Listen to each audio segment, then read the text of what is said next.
that it wasn't, well, Oh, yeah? all right. She said that on Cruise? the floor of all it's so cold they We'll be can't back in Seattle in August. Oh my So gosh. down here it's Something- nothing. Grandchild's birth, And she also Yeah. said they August 23rd. And so we want to be there for the birth and then get out of their way and back in about a month. Well, at least it's on the We'll probably be ready. I would hope so. Around to Yeah. take the baby I while mean, they being this get it ready. Are you stuck? Now we go back out there again. Being this new of a building, hopefully, you know, everything is still kind of in the There's nothing getting there. used to stage or something. Forests and glaciers and mountains and, you know, the whales and the bears and the eagles. It's all really very beautiful. The public wants to know if they're able to give any feedback. They can on this. It's quasi If they can do quasi-judicial. Mary will swear you in, the public. The public can speak or not speak. Not in the quasi-judicial. I need to Lorraine. That's fine. Excuse me, Charles. Where's our get our attorney? Don't have your Chris, I'm Angela, one of your council members. Oh, I'm Angela. I'm Chris. Anthony. And I just wanted to introduce myself. No, I'm talking to the public. Hey, Jim. I just wanted to know if they were going to be able to speak or show videos. They have videos. They have. I think so. Check with Mary. She's gonna. Angela Raymond. Angela. They're just asking, so I'm just. We need a ruling. I'm sorry. Need a ruling right away, Mary, you're the one. Who sits where? No. She wants to know if the public can speak. If they are speaking regarding a case. Yeah. Yeah, witnesses. Our city council uses Hey. Never. Yeah. Stifle them. Oh, I know.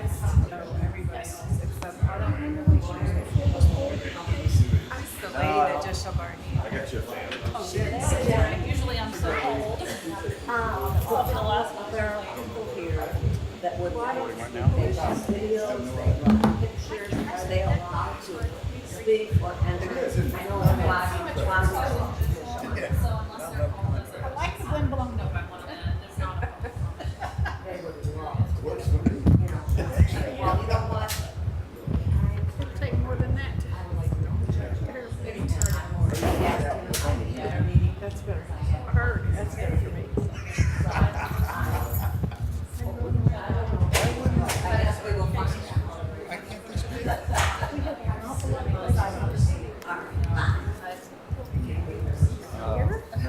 Okay, thank you. You're welcome. Hi, how are you? Coffee's here. The public wanted to take and speak, and I said, Okay. I will explain. Okay. Hey, you're a lawyer. Actually, that's never bad advice. They have Be videos. cautious. No, they have videos and they have pictures, and I said, so they came here, and I said, I'm not sure, but I don't think. Are they on the agenda? Or speaking related to an item on the agenda? It is on, yeah, it is an item on the Not agenda. talk or, No, I don't know. wonder why she's here. Unless they're speaking related to it as a witness or as a. That's good, because I haven't had enough politics. First thing Mary said, you remember when she was before came before the board? Oh, I'll be there, I promise. to the attorney. Get this That makes chair. I agree. I agree. I agree. All right. Unanimous.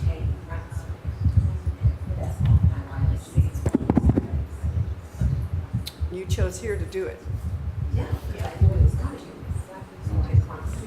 And that seems like a good idea to you, All right, let's see. to confront someone here. How's your week going? Well, I had the surgery Thursday over the mail. No pain. That's great. I'm very surprised. I got all upset and agitated about the new law. You get paid meds for 3 days, effective July 1st.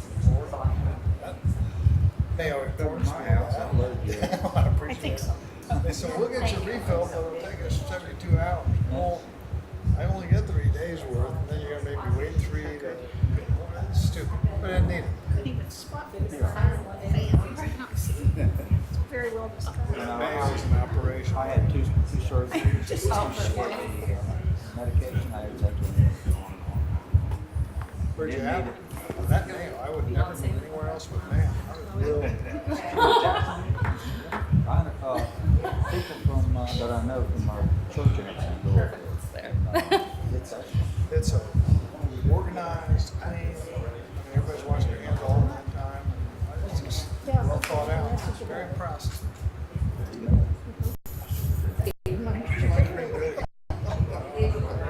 got mine. You want to share? All right, what do we got here? I have We didn't get a I packet. think that says 6. Does it say 6? My watch says 6. I'm not sure. I mean, if you want to do a quick read, that's I think it was Brenda that took them stuff. complicated. The pretty little one. Yeah, they were just here because he set up the review of code. I will check to find out. This meeting of the Code Enforcement Board for the City of Cape Canaveral is now called to order. Would the secretary please call the roll? Miss Russell, Here. Mr. Clooney, here. Mr. Hale, Here. Mr. Hartley, Here. Miss Collins, Here. Miss Stone. Here. And Mr. Godfrey will not be attending? Correct. Okay. Our next meeting date will be the 16th of August. Our vice chair will have to take over for that meeting. I will not be in attendance. Okay. If you already know you're not going to be there for that date, please let her know as soon as possible because we can't meet without a quorum. Our first item under new business is the approval of the minutes of the May 17th meeting. Are there any corrections or additions to those minutes as published?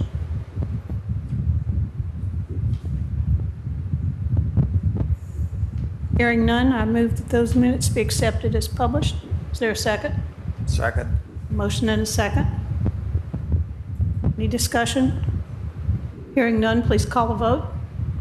Miss Russell, 4. Mr. Clooney, 4. Mr. Hale, 4. Mr. Hartley, 4. Miss Collins, 4. Miss Stone. 4. Okay. If you're going to be giving testimony in any case before this board this evening, please stand and be sworn in by our city attorney. And if you also would please come forward, I assume we have a pad for them to sign Right over there. right over there, so Yes, we'll know by who you, mine. over there, that far over there. So we'll know who you are when we need to find you. Okay. Do you hereby swear or affirm that the testimony that you're going to give this evening is the truth, the whole truth, and nothing but the truth? Thank you. Thank you. We have no items under compliance hearings tonight, but the first item under public hearings is case number 2016-112, violation of section 94.9, wind pressure and dead load. This has to do with a non-conforming sign and a repair of a sign at property located at 8590 North Atlantic Avenue, Shakti Inc., in care of Mr. Patel, registered agent. That's you, sir. We'll let the city present its case first. Thank you. Mr. Palmer. First of all, Madam Chair and board members and everybody in the audience, I'd like to apologize on behalf of the city. Our air conditioner in the lower floor is down and not working.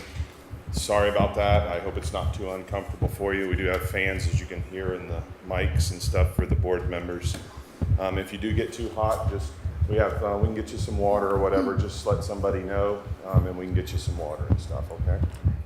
Thank you. Okay. The address is 8590 North Atlantic Avenue. The legal's on the board along with the parcel ID, and the violation is for a dilapidated sign. Notification summary: a notice of violation was sent on 3/19 of 2018 with a return receipt of 3/21/2018 to Shakti Inc. The order to appear was sent 7/3 of 2018 with a return receipt of 7/6 of 2018 to the same company. This is the property in question. It's right on the corner of East Central and North Atlantic. On 8/12 of 2016, a notice of violation was sent to the property owner for a dilapidated sign. On 8/23 of 2016, the property owner contacted staff to discuss code violations. The property owner informed staff he would have a sign company out prior to September 16, 2016. On 10/3 of 2016, the case was taken over by Officer Palmer due to Officer Alexander leaving the employment of the city. Staff sent an email to the property owner inquiring as to the progress of the sign repair. On 12/4 of 2016, staff sent another email to the property owner inquiring as to the progress of the sign repair, and the email was returned undeliverable. 3/30 of 2017, I spoke with the owner who asked for an extension. On 8/15 of 2017, staff conducted a site visit and the property was still in violation. On 3/16 of 2018, staff issued a revised notice of violation due to the original notice of violation being inaccurate.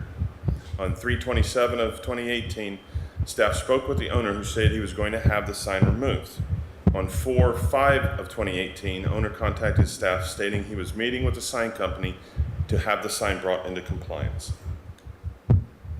7/3/2018, sent notice of hearing to the property owner. 7/6 of 2018, owner contacted us and informed us he was having trouble getting a sign company out. Staff informed him numerous sign companies have been pulling permits lately, and if he would like to come into the building department, we would give him a list of sign companies he could contact. Staff also informed him he did not need a sign company to remove the dilapidated and torn bag portion of the sign.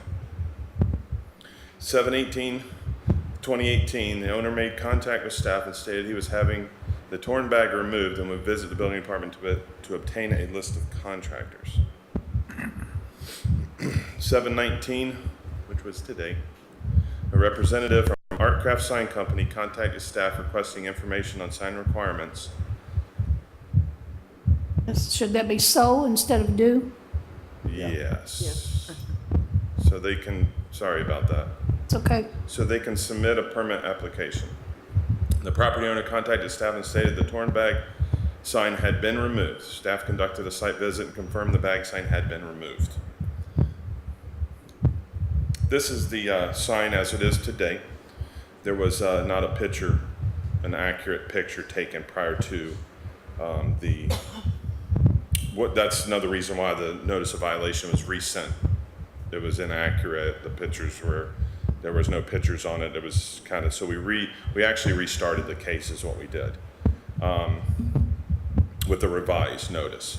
This is the sign as it stands today. Yesterday or a couple days ago, it had a bag material hanging over the top. I'm sure you've seen it. If you've driven down North Atlantic, you've seen it. He's had that removed, and he's also has a sign company coming out. They've asked me for information. I'll be sending that information to them tomorrow to bring this sign into compliance. And there's just another angle of the sign. The property representative is here today. I have already spoken with him. If you'd like to ask him questions, I'm sure he'll come up and answer any questions for you. I know he didn't get sworn in. He wasn't expecting probably to stand up and make a statement due to our conversation earlier today. But if you would like to speak with him, you can by all means ask him questions. Mr. Patel, would you like to make a statement at this time? Please step to the mic.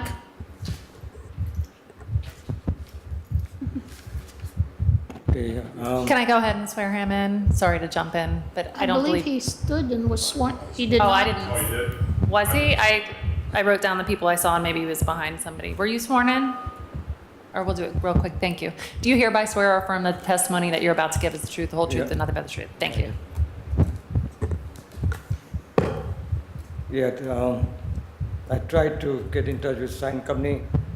I contacted about 3-4 companies, but every time I get run around. I guess they might have been busy because of the hurricane. I don't know what, but they gave me quite a bit of run around. Finally, I got in touch with Artcraft. I'm sorry to interrupt, but I'm having a very difficult time understanding what he's saying. Me too. I can't hear it all. Let's see if that helps. Okay, I have been getting a lot of runaround from the sign company. I contacted about 3 or 4 of them. I contacted the Artcraft about 3-4 months ago, and still there was no response from them. And finally, I think they got in touch with me a couple of days ago. So I told them the situation, and the lady said, I'll come and check it up. So I think she was here yesterday. So we are taking it from there. She'll send me all the paperwork and all that. Okay. The design of the sign. I And you guess have that, I guess that she'll send it here also for approval. I'm sorry, I didn't catch that. I think that the company, Artcraft company, they might send the sign design for the approval from the city. Okay. Thank you. Anybody have welcome. a question of Mr. Patel? None? Okay. Thank you, sir, for your statement. We're glad you're here this evening. Thank you.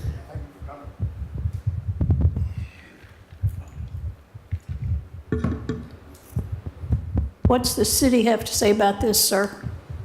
Based on the evidence and testimony presented at this hearing, staff respectfully requests that the Code Enforcement Board find the respondent in violation as set forth in the revised notice of violation and give the respondent until August 22nd, 2018 to come into compliance, or a fine be immediately imposed in the amount of $75 for the first day and $25 every day thereafter until compliance is confirmed by the Code Enforcement Officer and all costs associated with the enforcement of the violation be imposed.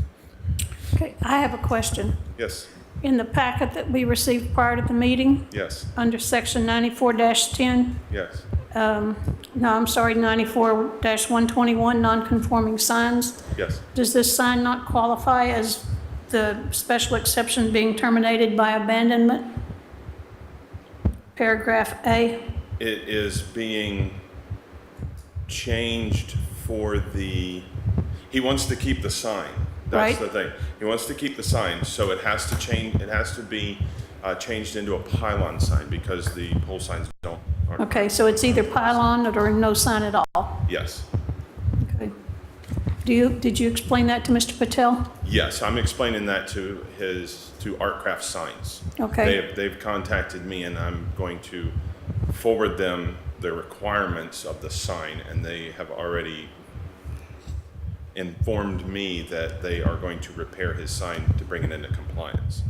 Did they think they could meet the August the 22nd deadline? To completely repair the sign? Probably not. So I would say no to completely repair the sign. However, the city is willing to come back and say, we have a permit now, they're working on the sign. It For- literally takes, I've seen them do these pylon signs in a matter of a day or two. It's simply to get a pole sign into compliance is to put a decorative, non-corrosive covering around the pole, which is certain foot or a certain width of the sign itself. That, and to put a face on his sign, and he's done. You can put decorative coverings on, they do it in a day. Okay. So it's not a unreasonable expectation to have the whole thing completely done by August 2nd. it's kind of like getting in line to get a roof. Exactly. If they Right. come in and show good faith and effort in applying for permit and getting the permit issued, then we can, revisit that on August 22nd if the sign hasn't been Okay. completely fixed. Anybody else have a question or comment? Well, I do. Oh, what's your question, sir? We imposed this. It seems to me we ran into some difficulty. Can you hear him? About No. You're going to have to speak into the mic right there. And what we're being asked to do is to give them until the 22nd to come into compliance, or this fine starts. And the first comment from staff was that they didn't really think 30 days was possible. Well, it's not how it would turn out. My question is simply, we come in here August 22nd and they have a permit. Can we just change the August 22nd date? Can we then say, well, we won't I don't impose a think we want to fine? do that. That's the leverage. That's the carrot on the stick. I'm asking if we can. We I can? thought we had some issue about once a finding is made and a fine isn't given a date, that there was some procedural problem with just retracting that, extending the date. Am I wrong? Is that, no one You're else asking the recalls wrong that? person. Ask the lady on your left. Hi. Procedurally, it's not as easy. It gets kind of complicated and messy to change things. So I know that when I've counseled the board as to this in the past, and the board may do it at once, of course, however, it may want to consider, what deadline you all think is actually going to be reasonable to come into compliance with the multiple cited sections here and just be able to make a determination as to whether or not they are in compliance with all of the sections they've been cited for by that date. So how about if we, they have until August 22nd to have a permit, and then it'll come back up. If they haven't gotten the permit, obviously it would go into effect. If they have the permit, then we can address how long it's going to take to get the work done. Permit's good for what, 6 months? Yes, ma'am. I would be more comfortable with a permit and plans. I'm sorry, with what? I would be more comfortable with a permit and plans. Oh, okay, sure. I would vote for that. What do you think, Mr. Palmer? Yes, ma'am. This is, like I say every time, this is a staff recommendation. Right. You can change and you know, input anything that you would like to do as the board, so just. What's the thought over here? I know they're thinking.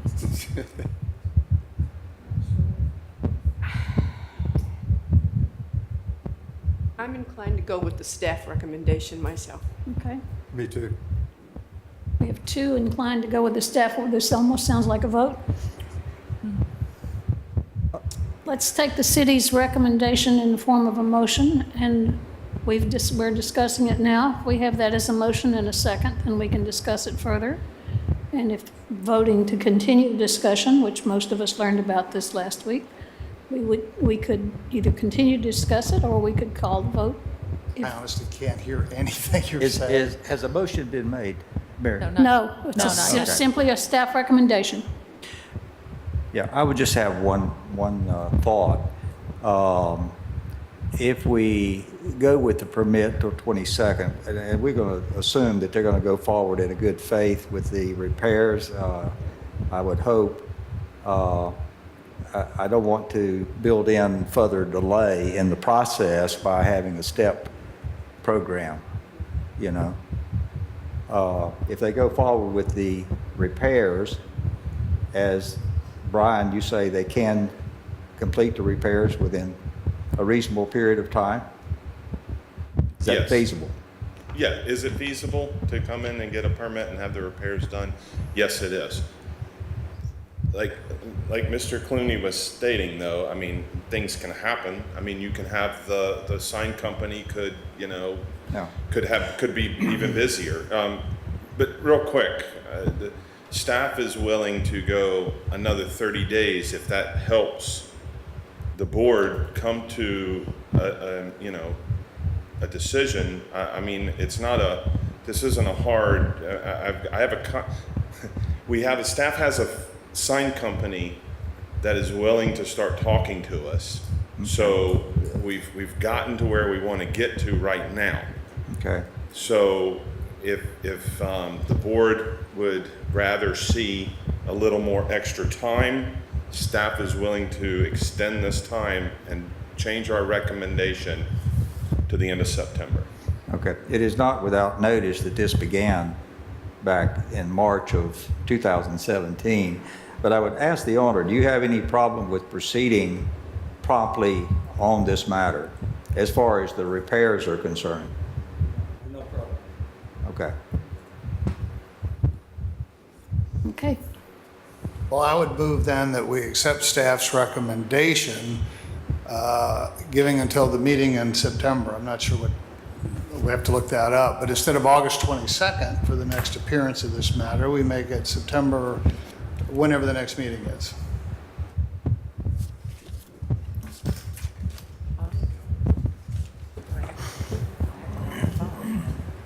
Probably. You got them. The next meeting's August 16th. No, after, well, they had August 22nd. Oh, on the agenda, it One says the following 16th. August 16th be September. September 20th. August or the 20th of September. Oh, the following, I apologize. September's meeting. Staff is willing to change their recommendation to September 19th, 2018. Then I move that we accept staff's revised recommendation. Is there a motion? I'll second that. Second from Mr. Hale. Any further discussion? Hearing none, call the vote, please. Ms. Russell, 4. Mr. Clooney, 4. Mr. Hale, 4. Mr. Hartley, 4. Ms. Collins, 4. Ms. Stone. Okay, so Mr. Palmer will continue his excellent work with the Patels in keeping this matter moving forward. Yes, ma'am. Thank you, sir. Let me get my notes in order here.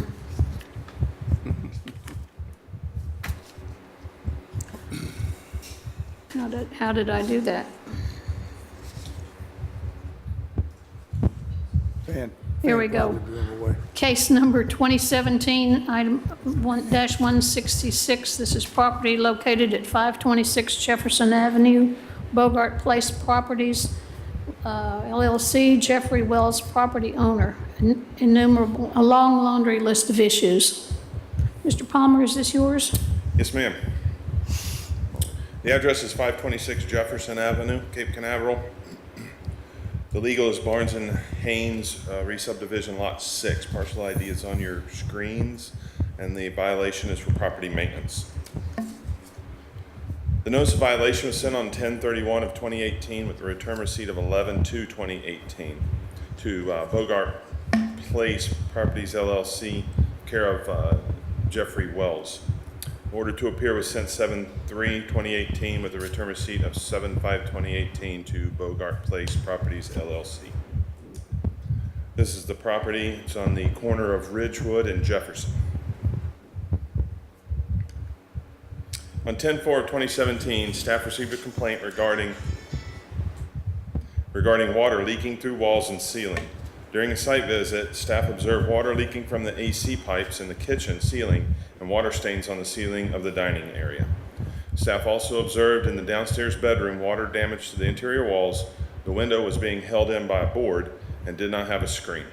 Staff was also informed by the tenant only one outlet in the downstairs bedroom worked and the lights dim off and on periodically during the day, which staff observed during the site visit. 10/4/2017 continued. The tenant also stated she believed there was mold growing in the unit. Staff informed her she would need to have a mold test completed, and staff would hold off on a notification until the mold test was returned.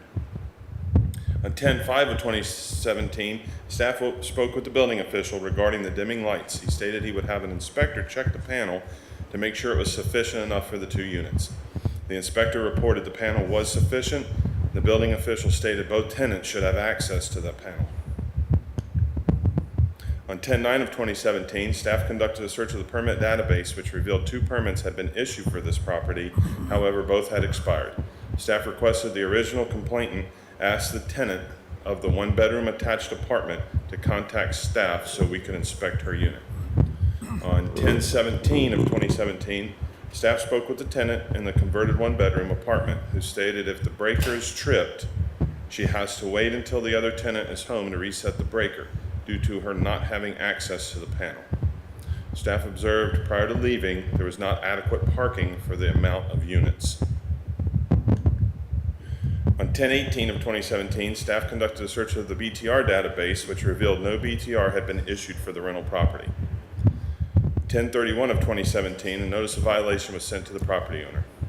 On 11/6/2017, tenant contacted staff with the results of a mold test she had conducted. On 4/24/2018, staff met with the property owner to discuss the violations. The property owner stated he would add the required parking spaces, set up a meeting at the property for a compliance inspection, and would reopen the expired permits. 7/19/2018, property owner has not contacted staff for compliance inspection, has not reopened the expired permits, has not added the required parking spaces, and has not obtained a business tax receipt for the rental properties. This here was the, at the time, a little caveat here, I have not been back into this property since this date. The individuals that lived there that originally filed the complaint moved out, were evicted. I don't know how they got out of the property. I really don't know, but they moved out, let's just say. And since then, I haven't been able to gain access back into the property. This was in the kitchen area. They had cut out the drywall on the ceiling to try to find the water leak. And as you can kind of see it. I think you can probably see it pretty good on your screens. I'm hoping there's a stain, a water stain on the ceiling. This is in the bedroom downstairs, where the wainscoting is what they call this, and it's pulling away from the wall from the damage, the water damage. That ceiling picture you just showed us, was that of an upper story No, that's of the dining area. on the main level? Yes. Okay.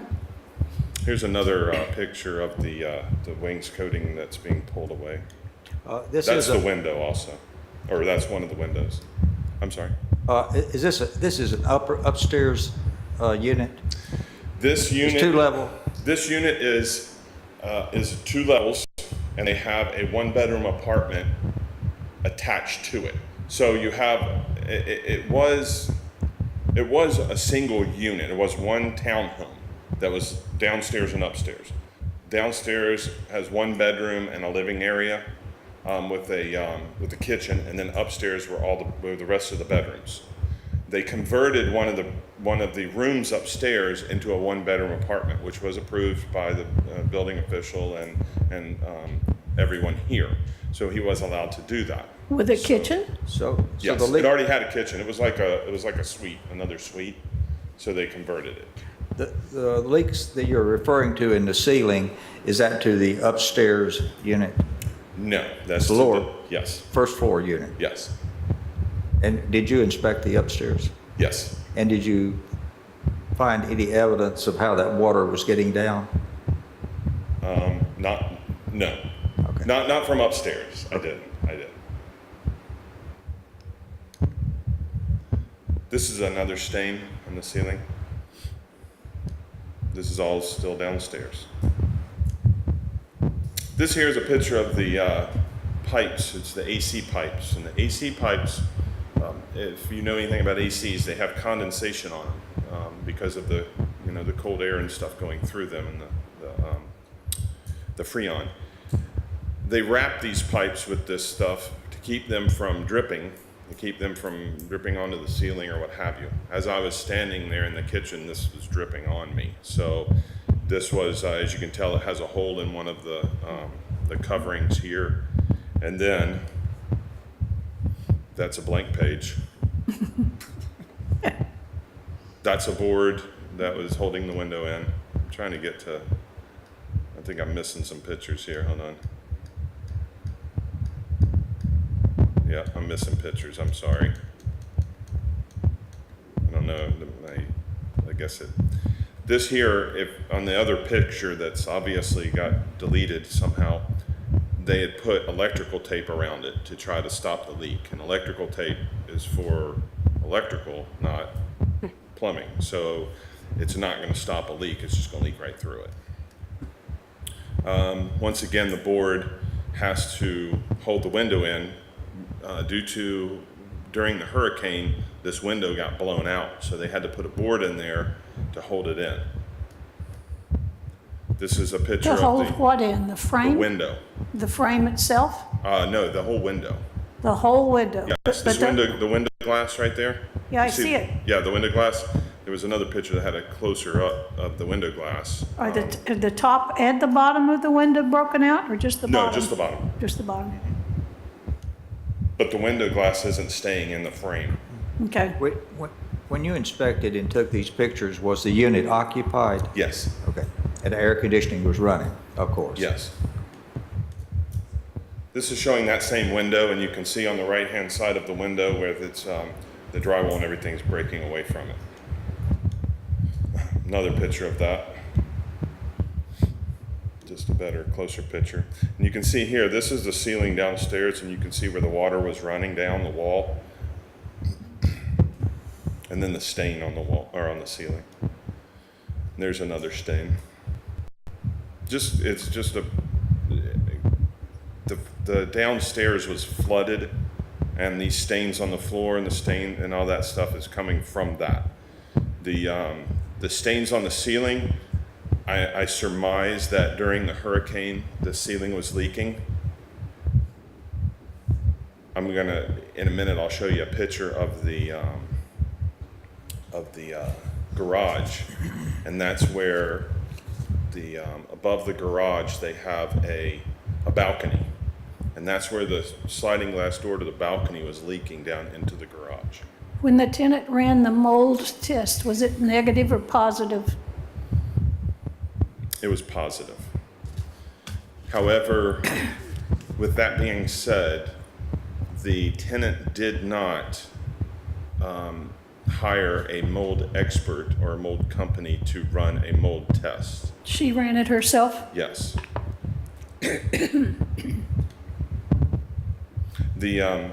When we go to a property and someone's complaining of mold, none of the code officers here are mold experts. The first thing we do is we tell them that if you're saying there's mold here, we need proof of that mold. The first thing I ask them to do is to go down to your local hardware store and get the mold test. Once you use that mold test that you can do by yourself and mold grows, that's telling you that there's mold there and that you need to get a mold expert in to conduct an expert test. If you use your own disc, you go down and use your own disc and you don't get any mold on it, then there's no use in hiring a mold expert company to come in. So this is how we do. I informed her of that. She went and got the Petri dish, did her own, and then I think subsequently after that, she moved out. So she wasn't gonna pay for, of course, a mold expert to come in. So was there mold? I don't know. I'm not a mold expert, so I can't testify to that. This is the ceiling in the garage. You can see the water discoloration, and this is right below the deck, porch, patio, what have you. That's another picture of it. And this is the exterior of the property. This was taken today to show the parking that hasn't been fixed.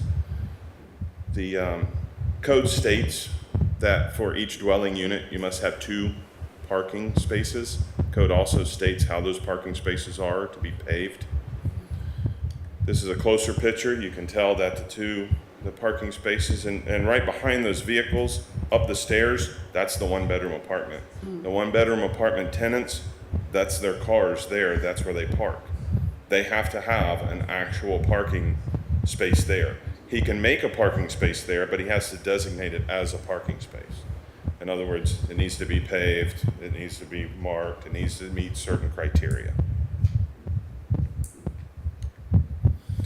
And here is a screen capture of our database. Well, this is an old database. We still work out of them for uncompleted or expired permits. And as you can tell here, it expired, both permits, one of them expired 7/13 of 2016 with no inspections, and the other one was 7/27 of 2016 with no inspections. We do have a property representative here that I'm sure he would like to speak.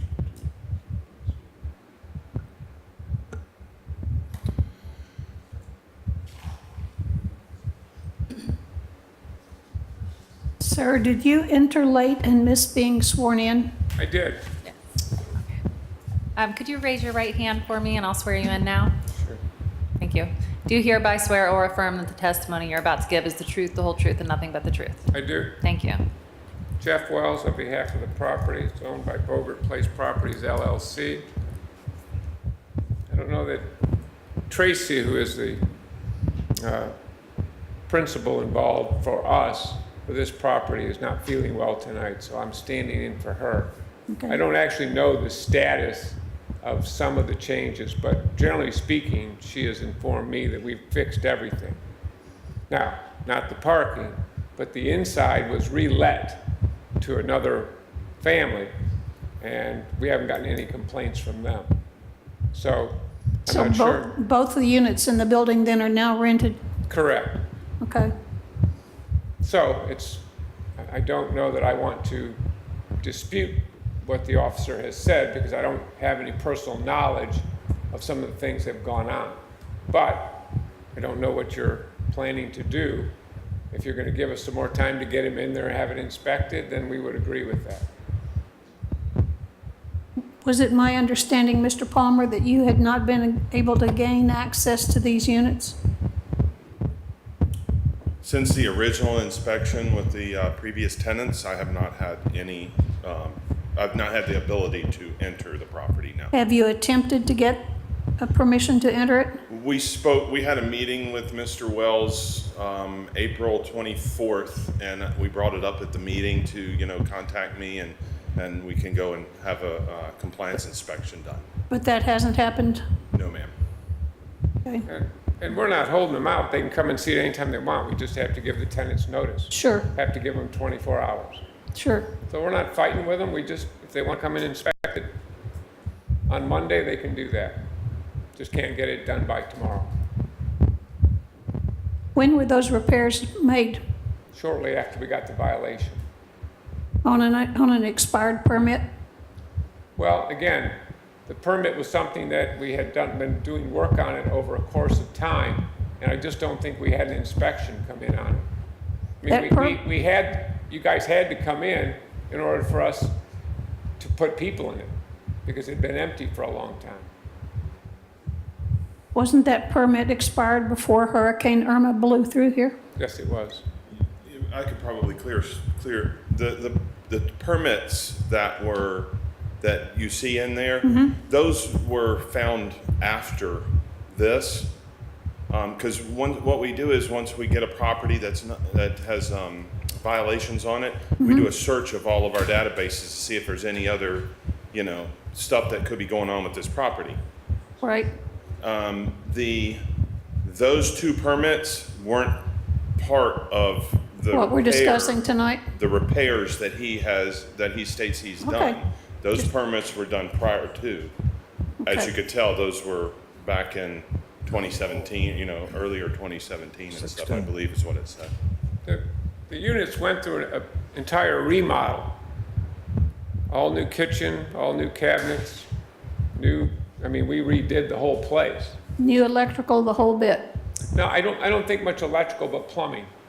You know, we put a new shower in upstairs and stuff like that. So sometimes permits hang out there and they don't get inspected. We forget, we don't call for the inspection, but the city was in and inspected the unit in order to tell us that we could use it as 2 units. In other words, they were interfaced with us before we divided it into 2 units. And before we bought it, it was 3 units. So it's zoned for 2. So we took one of the units out and put in, well, we didn't put it in, it was an existing unit. Building has an interesting history. Yes, ma'am. I'm curious about the second tenant not having access to the circuit breaker. If the first tenant is gone on vacation or something and the power is out, has that problem been corrected? I don't know. Yeah. I assume the circuit breaker's out in the garage Yeah. and we can give her access to it. So they do have access. No, I don't think she has access to it, but we can give her access to it. Which unit entails the use of the garage? The downstairs. The downstairs unit has the use of the garage? Yes, ma'am. And that's a single-car garage? Yes, I believe it is. Is it single car? Single car. And then it's got a double wide, a 2-car driveway in front of it. So there's So that's theoretically 2 3 spots? Yeah. Yes, sir, Mr. I'm a little bit confused about the timeline here. We saw indications of leaks, and we saw permits that have expired, and I heard that you apparently didn't get the inspections, but the units have been completely remodeled. Now, is that after the first inspection, or are they now in a remodeled state? Is that what you're saying? They were remodeled under the permit. Under the permit? Yes. So that was then before Mr. Palmer inspected the units? Is that correct? Before the complaint. It was Okay. rented to somebody. So before we could rent it, we had to have the permits, we had to have the inspections in order to make it habitable. So Okay. someone from the city walked through the place, I believe, this is secondhand, I believe someone from the city walked through and looked and observed what we had done before we rented it. Would Okay, that so be the in your units case? then went, the units then were vacant and no other inspections have been done? Is that correct? Yes, I may be able to clear up the timeline. All right. If you would like me to. Try, We would like you attempt to. Attempt to. These are the permits here. They have nothing, they had nothing to do with the violations that you are looking at. This is a violation that was found after the fact. Okay. These permits here, one of them was issued 10/29 of 2015 for a renovation, replace plumbing and electrical as needed. The second permit was issued 1/29 of 2016 for an AC changeout. 2 AC change-outs, the way I read it. Yeah. So this is a separate, it's still under the same notice of violation. When we go out to a property and we inspect a property and we find violations, then we come back and we research the property. If we find more violations, we cite all violations. We don't just pick and choose what violations we can cite. We have to cite all violations. We found that these 2 permits had expired prior to the final inspections. So that's a violation per the Florida Building Code. Florida Building Code states that if a permit expires, it's the same exact thing as doing work without a permit. May I ask a question? Sure. Just, is there a citation in the notice of violation for an expired permit? Yes. Or a permitting? Can you tell me which number it is, Yes. just to make sure?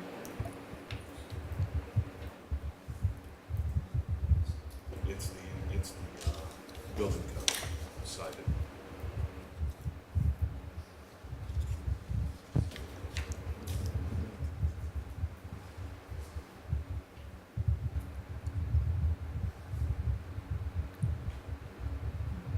I'm not sure that I see it. You could flip it over if you need to not read upside down.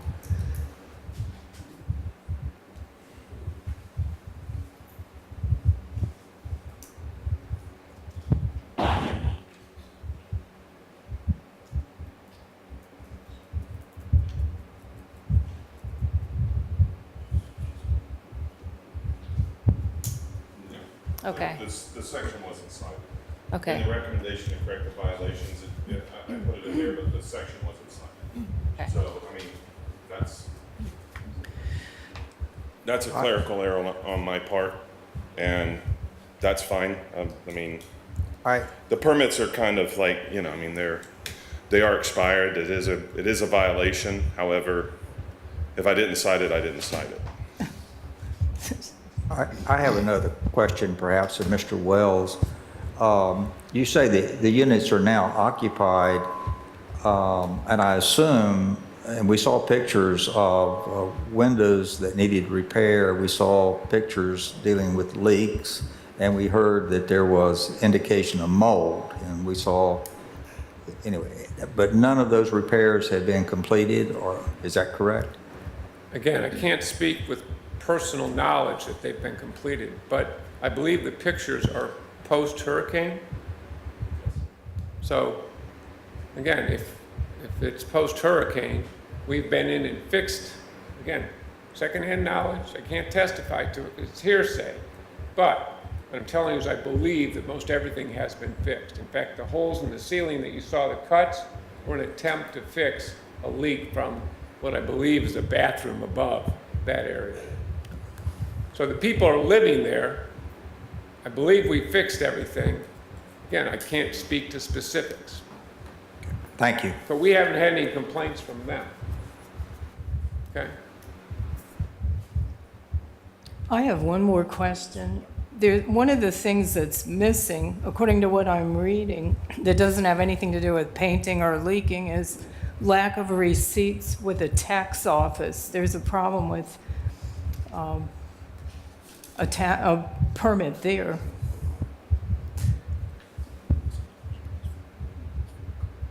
I think you're going to get to remake that request that. for information in a second here. Yeah. I have a local business tax receipt for Bogart Properties, I believe. Which is that's the LLC that owns the house.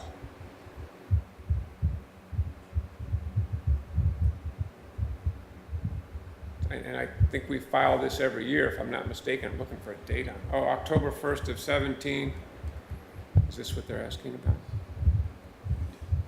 This is a business tax receipt. If you would like to speak with the business tax receipt, our manager for that, she is in here, and if you would like to ask her questions, I'm sure she would be more than happy to swear in. I did speak with her this day, the day I originally found this, and I also spoke with her today, and we did research. Each property has to have a business tax receipt on it.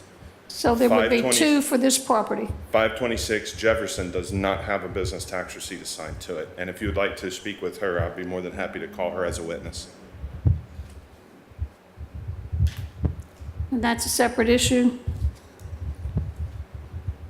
It's on the same notice of Right, violation. it's section 7069, receipt required payment of tax prerequisite to issuance. Yes. Bottom line? Okay. Do we need to hear from the business tax lady? Would you like to? Yes. Certainly. And that would be, who's here to speak to that? That would be You Miss wanna Wright. come up? Do you have a mic? Yes, I do. Are you sworn in? No, I'm going to be. Okay.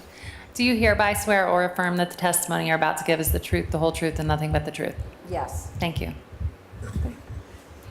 Okay, that property that Mr. Wells was talking about, his LLC, yes, the LLC does have a business tax receipt. However, each property, each unit that is rented out, even though the LLC has one, each property certainly does have to have one. Each unit has to have their own. So the LLC has one, and then Unit A, for the sake of conversation, and Unit B, there would be a total of 3 necessary? That is correct. I have lots of units that some people own 7, 8, and each unit has to have their own BTR. Okay, thank you. That answer your question? What I heard was this unit was converted to 2 multiple units, Mr. Wells? No, it used to be 3. Okay. When we bought it, it was 3. And we checked with the city, and we decommissioned the 3rd unit because it's only zoned for 2. And right now it's occupied as 2 or 3? 2 units. 2 units. So according to that, you'd have to have 2 tax receipts? Correct. Each unit would be Unit A, and if that's how it is, A and B, each one would have to. What it would be, it would be the main unit would be the $25. If they're long-term rentals, each unit would be $2 after.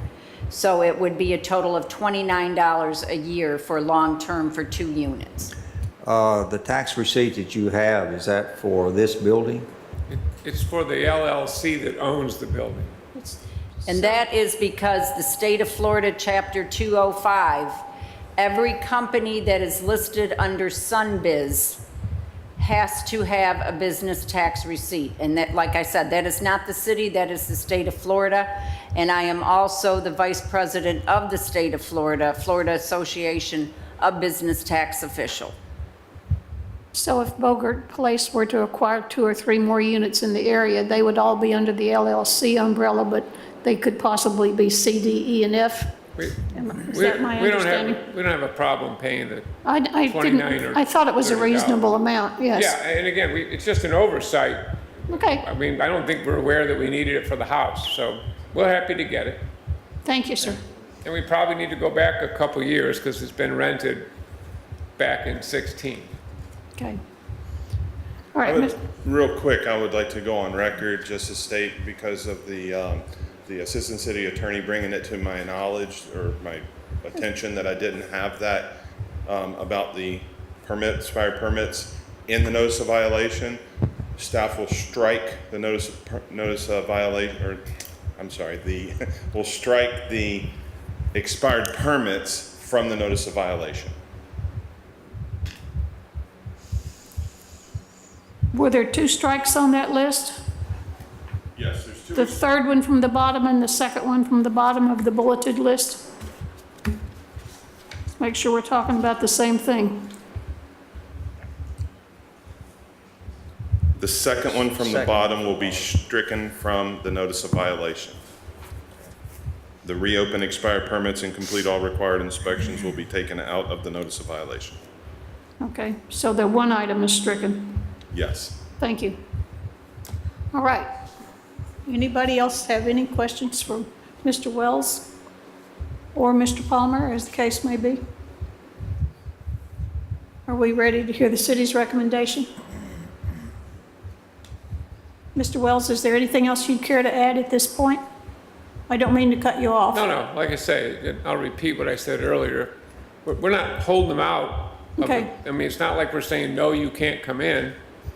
Hurricanes tend to throw a wrench into a lot of things, and as a result, some of the stuff is overlooked. We're happy to have them come in. If they want to come in on Monday, we'll let them come in. We don't have any problem. Let's see if you gentlemen can make that happen real soon. Okay, Mr. Palmer, what's the city's recommendation? Based on the evidence and testimony presented at this hearing, staff respectfully requests that the Code Enforcement Board find the respondent in violation as set forth in the notice of violation, and a fine be immediately imposed in the amount of $100 for the first day and $75 every day thereafter until compliance is confirmed by the Code Enforcement Officer, and all the costs associated with the enforcement of the violation be imposed.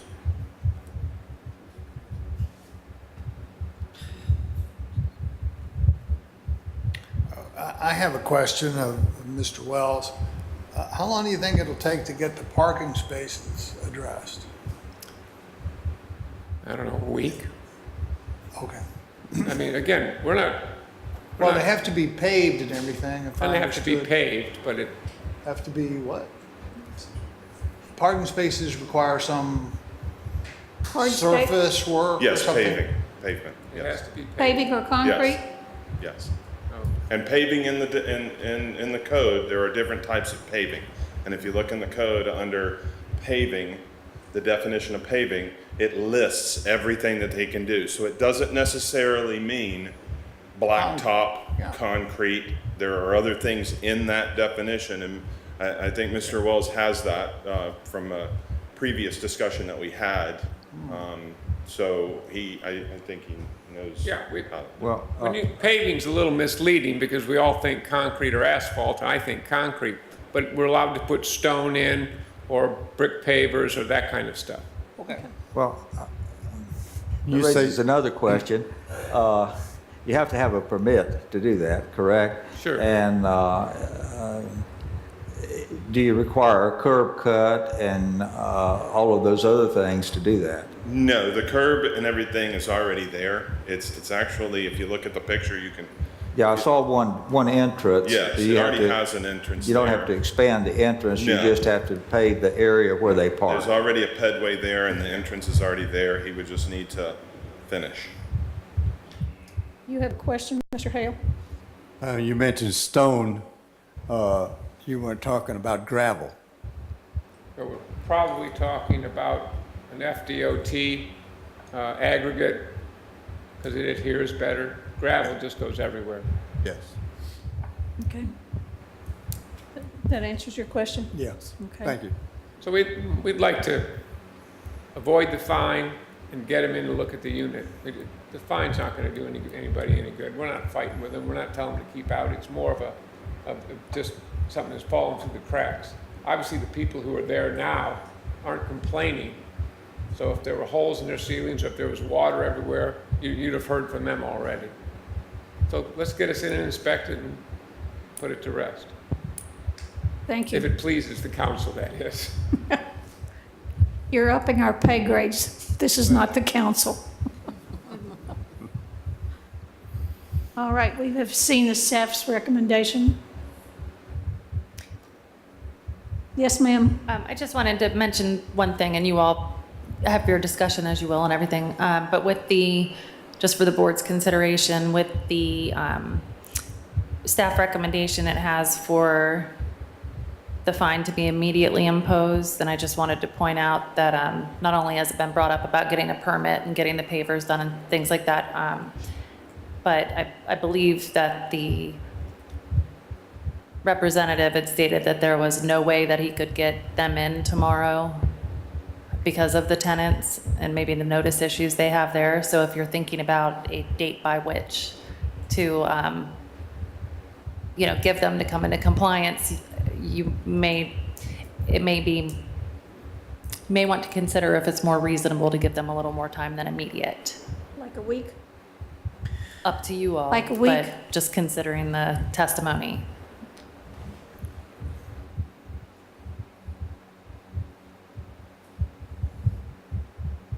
Yeah, I'm also concerned about the nature of the evidence presented. I mean, insofar the representative believes everything is fixed, except of course the parking.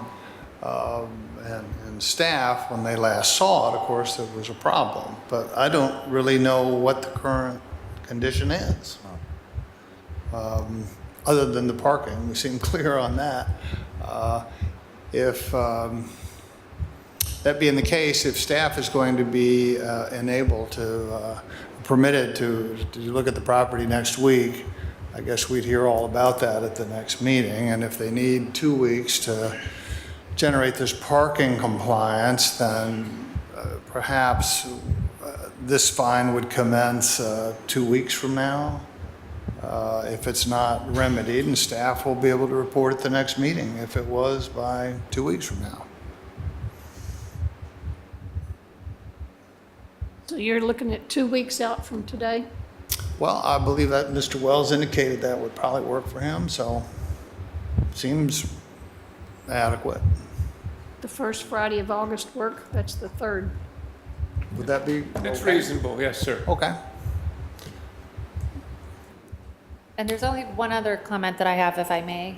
Yes. With the business tax receipt in the Florida statute that addresses it, it says that the penalty can be for up to $250. So the board might want to consider when it's making a motion not to include the business tax receipt violation lumped into the daily fine. That's a single, that's not a cumulative number, I assume. $250, it's not $250 a day, it's No, $250 a it current says occurrence. a penalty up to $250 a day, as though that's the maximum amount.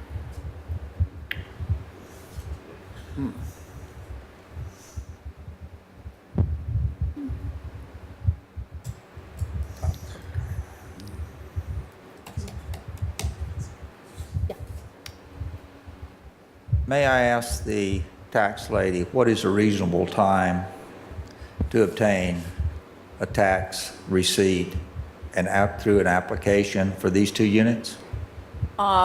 They could bring it in within the next week. However, like Mr. Wells said, that they've been renting it since 2016. So I will go back till 2016, and what it will be is it'll be a 25% penalty of the $29 for 16, 17, 17, 18.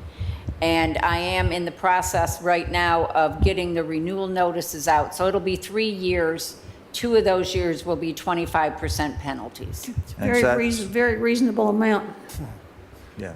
And that could be done within 2 weeks? Oh, yes, definitely. Okay, that was sure. It takes me about 7 days to get the application in and processed. Oh, and if I can just follow up to what she had said, actually, because with this, there's no business tax receipt that's been involved with this property, is what the That is testimony correct. is then, right? Then yes, it is a 25%. It'd be if they had a notice that it would be up to $250. I apologize. That is correct. Okay, so we have a staff recommendation. We are talking about modifying it. Could we take it, please, to the form of an approved motion and modify it, and see if the person who makes the motion will accept those modifications? Is that the proper protocol? Was there already a motion No. made? No, I didn't think so. So I was So we it's were like, did I miss a we're motion? still discussing it. That's what I thought. I mean, you all can talk it out and kind of craft the way that you want, that you all think a motion may go, and then one person can make it, and then you all could always the person could modify it as I don't know how to carve out needed. the BTR from the fine motion, and it seems an unnecessary complication, given the very small fees involved. I mean, it's de minimis. I'm sure Mr. Wells will get that application in, or whatever he is to do. I on a bet you timely could manner. tuck it in there in the form of a clause. In form of what? I'm sorry. Clause? Go ahead. Well, that's just my comment. I mean, I would move to accept staff's recommendation with the change that the fine be imposed from 2 weeks from today. That was August 2nd? Third. A third? Or 2 weeks from today would be the 2nd. Oh, okay. The 3rd, or Friday, okay. August 3rd, 2018. And we'll learn more about it at the next meeting. Whether that fine did kick in, or whether everything was. We're getting a halt sign from on your other side there. Okay. I know you can't see me behind you. But if I might just mention, the only thing that I would say there is, I don't want to lump the business tax receipt into the daily fine, so are you not addressing it at all, or do you want to do it as a second? I mean, it's a noticed violation, so you all either have to find it in violation or not. If you want to have your motion be to accept staff's recommendation, but kind of extract the business tax receipt violation out of that, for that to be dealt with as a 25% penalty in accordance with the state statute, you could do it that way. I just don't want the board I don't want this to be perceived as the board attempting to impose something that's stricter than the state law just to the business tax receipt. How about you consider this as set forth in the notice of violation, and a fine be imposed beginning the 3rd of August in the amount of $100 for the first day and $75 every day thereafter, with the exception of the amount accrued regarding business tax receipts. Sounds good. Does that work? That was a nice little clause. That was a very good way to get it, and I think we're getting there, but what will happen to the business tax receipt on August 3rd? Did you want to include it about being dealt with the 25% charge in accordance with the state law? I just don't want it dangling out there. All right, Not let's trying to beat see. a dead horse. Wait a minute. With the exception of the amount accrued for the business tax receipt, which might possibly require 2 weeks past the 3rd of August, whatever that figures out to be, Hold on. 17th of August. I want to make sure that I'm following you all correctly and that I'm It expressing might be hard to okay do too. tonight.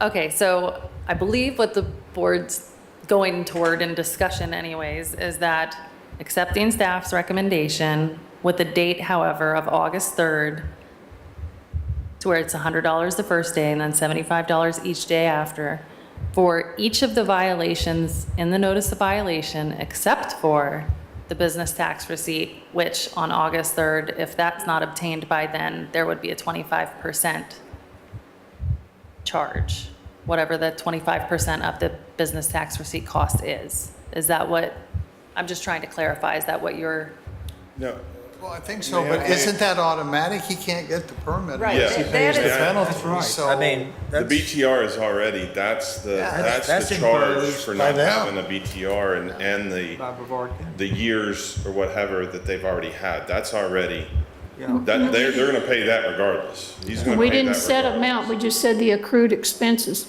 Yeah, but what I'm saying is, what the business tax receipt professional brought up was what he's gonna pay no matter what. And I mean, if when he goes in to get his business tax receipt for this property, he has to pay that because those are penalties for him not having that through the business tax receipt. So he that's simply has not to me. satisfy to Yeah, the city that's that not he the has the city, that is receipt the state. from them. This is independently resolved. Yes, But that's he can't completely get the BTR if he independent. doesn't pay the penalty. Right. He Yeah. can't get it. Can't get it. And what we're saying is he's got to get all this stuff done in 2 weeks. 2 weeks. Okay, so you're Including the just permit, which is taking the part of BTR out of it, are you not? I mean, for the daily fine. And if I understand, she said, the tax lady I said mean, that's yes, if he possible. brings it in you know, next week I can have it done in a couple days, and he would be in by August 3rd. Is that all right? Sure. Like I say, we could have not told you we opened it up in 2016. We just didn't know on top of the 75 that we had to pay for the unit, but we're happy to do it. And we'll go back to the date that we first rented it and get a receipt for that year and pay the 25%. I'm just looking out for, in terms of the code enforcement board order when it's drafted, you know. If you don't get the because permits in 2 weeks, then our penalty, our fine kicks in. Yeah. I don't want Permit that. or parking or whatever. Yeah. The business tax receipt, it's an issue if it's part of the daily fine, because then it looks Right. as though it's an issue for the code Let's- enforcement board. Then let's take it to- out totally and let it Hold up. stand on its own. This is Yes. ridiculous. Take it out of that motion totally and let it stand on its own as an independent motion that developed the relative to the conversation that's ensued. To be resolved independently, yes. That work? Thank you. I just don't want the daily fine, because then it's the board We can do imposing that. harsher than the state. We can do that very Thank you. easily and much quicker than this conversation's going. Yes. Okay. So, Mr. Cloney, you had emotions going there. Do you want to start again, or can you recall everything we've said since then? I don't know how to phrase the standalone part. That'll be another motion after we do something with this one. Very well. Then, with the exception of the cited BTR violation, I move that we accept staff recommendation, change to provide that the $100 fine would be imposed commencing August 3rd, and then $75 every day thereafter until compliance. And the BTR matter violation will be addressed by separate action by the board. Is there a second? Second. Motion and a second. Anything else we could possibly discuss? Everybody's ready to vote?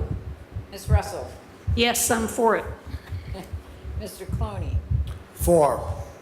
Mr. Hale, 4. Mr. Hartley, 4. Ms. Collins, 4. Ms. Stone. 4. Now we need a motion regarding the BTR. I'll bet you've got one. How about I try one? Based on the evidence and testimony presented in the hearing, the business tax receipts amount will be due and payable prior to the 3rd of August if possible, with an extension of 2 weeks if necessary. That's fine. Is there a second? Second. Second. A motion and a second regarding the business tax receipts. No discussion? Call the vote. Ms. Russell, 4. Mr. Clooney, 4. Mr. Hale, 4. Mr. Hartley, 4. Ms. Collins, 4. Ms. Stone. 4. Okay. Next case. This is public hearing, case number 2017-179, property at 321 Johnson Avenue, Oceanside Palms Condominium Association LLC, in care of Jeffrey Wells, property owner. Chris, is this one's yours? Yes, ma'am. Oh, Just a point of order. I have, unfortunately, something much more important than this. My son has soccer practice at 7:30 that I have to take him to, so I thought we'd get them both in, but I have my attorney here. He'll speak for us best he can, and I apologize for having to leave, but I just have to get him to him. A dad's got to do what a dad's got to do. Yeah, all right. Thank you very much for your time tonight. And your attorney is? And your attorney is? Louis Correa. What's your last name, sir? Correa? Correga? Yes, ma'am. Thank you. All right, Chris, go. Okay, this address is 321 Johnson Avenue, Cape Canaveral, Oceanside Palms Condominium, Oceanside Palms Condo. Parcel ID is on the board. This is for violation for property maintenance. Revised notice of violation was sent 6/6/2018. Return receipt was 6/8/2018 to Jeffrey Wells. Order to appear was sent out 7/2/2018. Return receipt 7/8/2018. This is the location. This is between Grant and Johnson. west of Ridgewood. This is in the southeast section of the city. On 9/26/17, during community policing, staff observed roof work being completed. A search of the permit database revealed no permits had been issued for a re-roof. The stop work order was posted. On 10/19/17, staff, not hearing from anyone regarding the stop work order, conducted a site visit and found the stop work order had been removed. A search of the database revealed no permits had been obtained. 11/27/17, staff conducted a site visit and found work being done. A search of the database found no permits had been obtained. A second stop work order was posted and workers were told to stop all work. Officer Palmer was contacted by the manager, Tracy, of the complex in response to the stop work order. She stated she was not aware a permit was needed for the work done on the roof and the work that was currently being completed. Officer Palmer informed her that a permit is needed for the roof work. 11/27/17, notice of violation, citation number 0161 for work without a permit was sent to the property owner. 12/28/17, staff spoke with the attorney representing the property owner and explained that once the roof permit is obtained, the roof repairs are completed, and the citation for work without a permit is paid, compliance will have been met. 2/5/18, permit number 180508 was issued for emergency temporary repair, dry-in, that was submitted on 9/20/17, was finally issued and obtained. 4/23/18, staff received a call that the tenant in A10 had the ceiling collapse due to the rain. A site visit found the unit is directly below the roof that was partially repaired without a permit. The roof has not had shingles on it, only tar paper since Hurricane Irma, and the ceiling has been getting water damage ever since. The ceiling had collapsed onto the tenant's couch and water flooded the unit. Maintenance personnel were on site making repairs, and they informed staff a company was coming out to repair the roof. Staff informed them that no work can be performed since a permit has still not been issued. 4/24/18, staff met with the property owner to discuss the violations. It was explained to the property owner the original permit for dry-in was never obtained and has since expired. The unit interior was redone with no permits, even after 2 stop work orders have been posted. Tenants are currently residing in the unit, which does not have adequate protection from the elements because the roof was never completed. The renovation of the unit was not permitted either. 6/7/18, a revised notice of violation was sent to the property owner, including the new violations. 6/14/18, a permit application was submitted on June 13th, 2018 to re-roof the damaged area. 6/26/18, conducted a site visit and met with several tenants complaining about water leaks and damage, inspected the units and found no work had been done on the roof, and the collapsed ceilings have yet to be repaired. This is the copy of the citation that I issued for work without a permit. This is what I observed on my initial visit. If you can look up there in the very top corner, you can see where there is new wood and the old wood going off towards the left. It was all truss work that was all done, which requires an engineer's sign off on it and on how to construct it. This is the front view. If you look up at the top of the roof, you can see that that's all brand new wood up there, and you can see the debris that's down below. Just another shot from further away. This is the stop work order that I posted. This is the debris. You can see the trusses that was removed and ultimately replaced. This is the second stop work order that I posted. This is the ceiling that collapsed, which is directly under the roof repair that I showed you that had new wood. All of these units are 2-story, This is the second story. and this is the second story? Yes, ma'am. If I'll go back here, I will show you that that unit upstairs. Right, That is the unit we're discussing. okay. This is where the water was flooded. This is material that was brought out. This is outside of the unit, still underneath that same roof. Now, these were new photographs that I had taken out because the new complaints had come in and other people were saying that they were having damage, flood damage and this and that. As you can see, that the gutters aren't working properly up there. You can see the railing, which was one of their temporary, the permit that I said that they got for temporary repairs. This was one of the temporary repairs, which is just 2x4s. This is another photograph of the interior that they came in and they put this up to, I guess, protect the interior. This right here is the permit that they received for dry-in only emergency temporary repairs. And you see the value of the job was $3,900. This does not include any of the truss work that was done. This is strictly the roof part. This is strictly putting emergency repairs, the banister that was put up for protection, and dry-in material on the roof. And this right here, they are currently re-shingling the roof, and this is the permit for that. And this is permitted, what's going on today. Today, this is for just the shingles. I still have not received a permit for the trusses that were repaired, and I still have not received permits for all of the work that was done on the interior of that unit.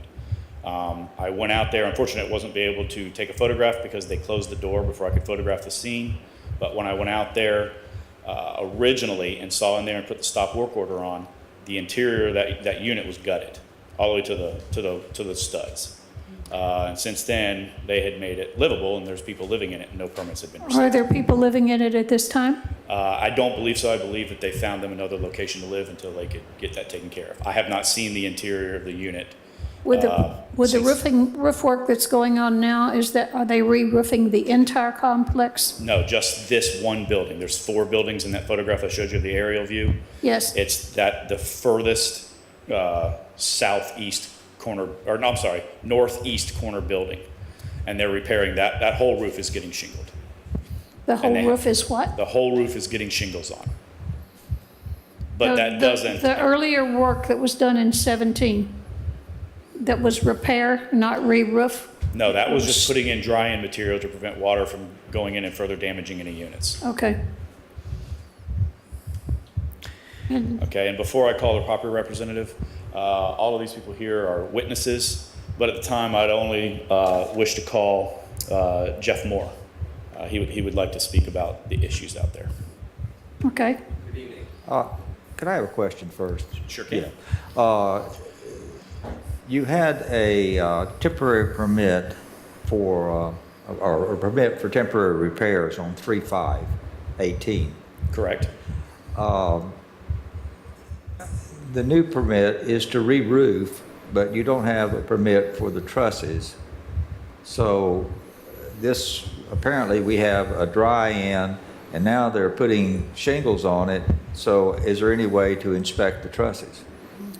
Well, they'll have to go out and inspect because there's an inspection prior to the roof being totally shingled in and completed. It'll be an inspection to make sure all the shingles are being put on. If they could get a permit in to inspect the trusses, then they can look at all of that before the roof gets finished. If not, then they're going to have to find a way to get in the attic. Yeah, that's what I'm asking. Is the attic accessible, or in order before you can shingle, you have to put in your plywood? I wouldn't be able to answer that question, whether it's accessible from a crawl space or not. I would assume that it is. That would be a building official question on how he would inspect that or what he would do. But either way, it still has to be, an engineer has to put forth what he's going to do and how the truss needs to be built. That still needs to be submitted to us. It never has been. And how that would be inspected now would be a building official question. Yeah, I guess what I'm asking is how can they go forward with the re-roofing without having the trusses properly placed? Because if the trusses fail, you're going to have to go back in and tear that off to get the trusses in. That would be correct. I question the process here. Well, I'm sure if you notice in those photographs, the eaves, all the soffitting is not on, and you can view all of that from there. That wouldn't have anything to do with the shingles going on. They're in the process of buttering over all the... Sir, hang on, just hang on. So, like I said, that would be a building official question on what the process would be to take care of that. But the fact of the matter is, there was no permit for that. It's required a permit. It's structural. It needs to be done. It needs to be inspected. And it has needed to be done that way for 10 months now. At which point in time is the sheeting itself inspected? I think it's when, 25% of the roof on, and then it comes out for an inspection to make sure it's done, and then they can finish if it passes. Okay.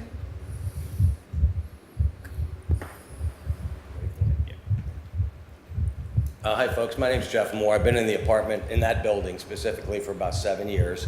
Not without issues the entire 7 years. I don't have any personal complaints, but a lot of people do, and a lot of people didn't show that said they were going to. I cannot speak for them. I can speak for myself and the adjoining units downstairs. He showed you the picture where the gutters were not replaced. I have gone in once a month or twice a month since the hurricane with videos documenting the flooding issues because they wouldn't fix 5 feet worth of gutter. Now they're putting up shingles and all that stuff as of right now, but the contractors didn't say anything about replacing that 5-foot gutter. I have videos and photographs. It floods into my apartment. I do what I can. I've been the nice guy and gone into the office repeatedly for months, as well as a number of other people, just quietly going in and saying, can you do something about it, with promises unkept every month since the hurricane. So we have dealt with not being able to get in and out of our apartments without 6 inches or more water, flooding into 2 or 3 of them every time it rains. I have the current video of yesterday, if you'd like to look at it, as well as photographs. So besides the flooding issues when it rains, there's major cleanup every time afterwards. So after going frustratedly to the office saying, oh, we're gonna send a contractor, this has been happening since the hurricane. Would you like to live that way? None of us do. I wish the other folks were here. I know that these people would probably like to speak, and I can't speak for them, but some people have had even major issues than that since in this course of time, that were even worse. I'm here with the photographs and all that to say, please fix the 5-foot gutter, because all 3 roofs are emptying in front of my apartment that flooded, across 2 sides, 3 sides, so people don't have access. We have handicapped people, there are children involved in certain cases, and we're just tired of it. At any point, have you contacted the city? I didn't know who to call, and I called code enforcement and he came out and has been terrific, and he's been out a number of times. I've spoken with him a couple of times, and he said, please, come in and speak. I'm a little, I'm not used to doing this, but I came in because it's just been ridiculous. You're doing and fine. We love the location. We have a family there, and it's just been so frustrating because the Wells Company have done nothing except a bunch of lost promises and lies. And if you'd like to see a short video or 10, I've documented it every time it's rained in 11 months. It comes down just torrentially and floods the entire area every single time. I'm sure that we all believe everything you've told us. Okay, well, I've got documentation, but that's why I'm here. And I wish other people, Mike and the guy who had the apartment fall in, they're here as well. And everybody's had major issues. Pauline, she's here. She has photographs. It flooded her apartment. It ruined her $3,000 bed. She's handicapped. She had to sleep on the floor in the other room for months. Have any of you asked the Wells Company to find you another unit in the building? No, I haven't found that necessary because, it comes into the kitchen, and I'm living with it because that's my home, and I love living there just like the rest of us. Okay. Pauline's had issues more than most of us because it's flooded down continually, and the second time when the roof fell down, it happened again to the poor gal. Thank She's you. got photographs too, so that's why I'm here. Thank you. We appreciate you making the time to come. I'm happy to do it. Thank you. Appreciate your time. If there's no further questions, turn it over to the property representative. I think that's what we're ready for now. Yes, sir. Okay, good evening, Board. I'm Louis Correja, attorney for Mr. Wells and also Oceanside Palms Condominium. It's my understanding, and I don't know if code enforcement officer can clarify, but it seems like there was only one issue brought up in the presentation. There were some other issues on the notice, which I'd like to address because they've been addressed by the client. Repair the dumpster closure, construction debris, make repairs to the roof. So it's not similar to the last case. These issues are being addressed. It's not like the client's not doing anything about them.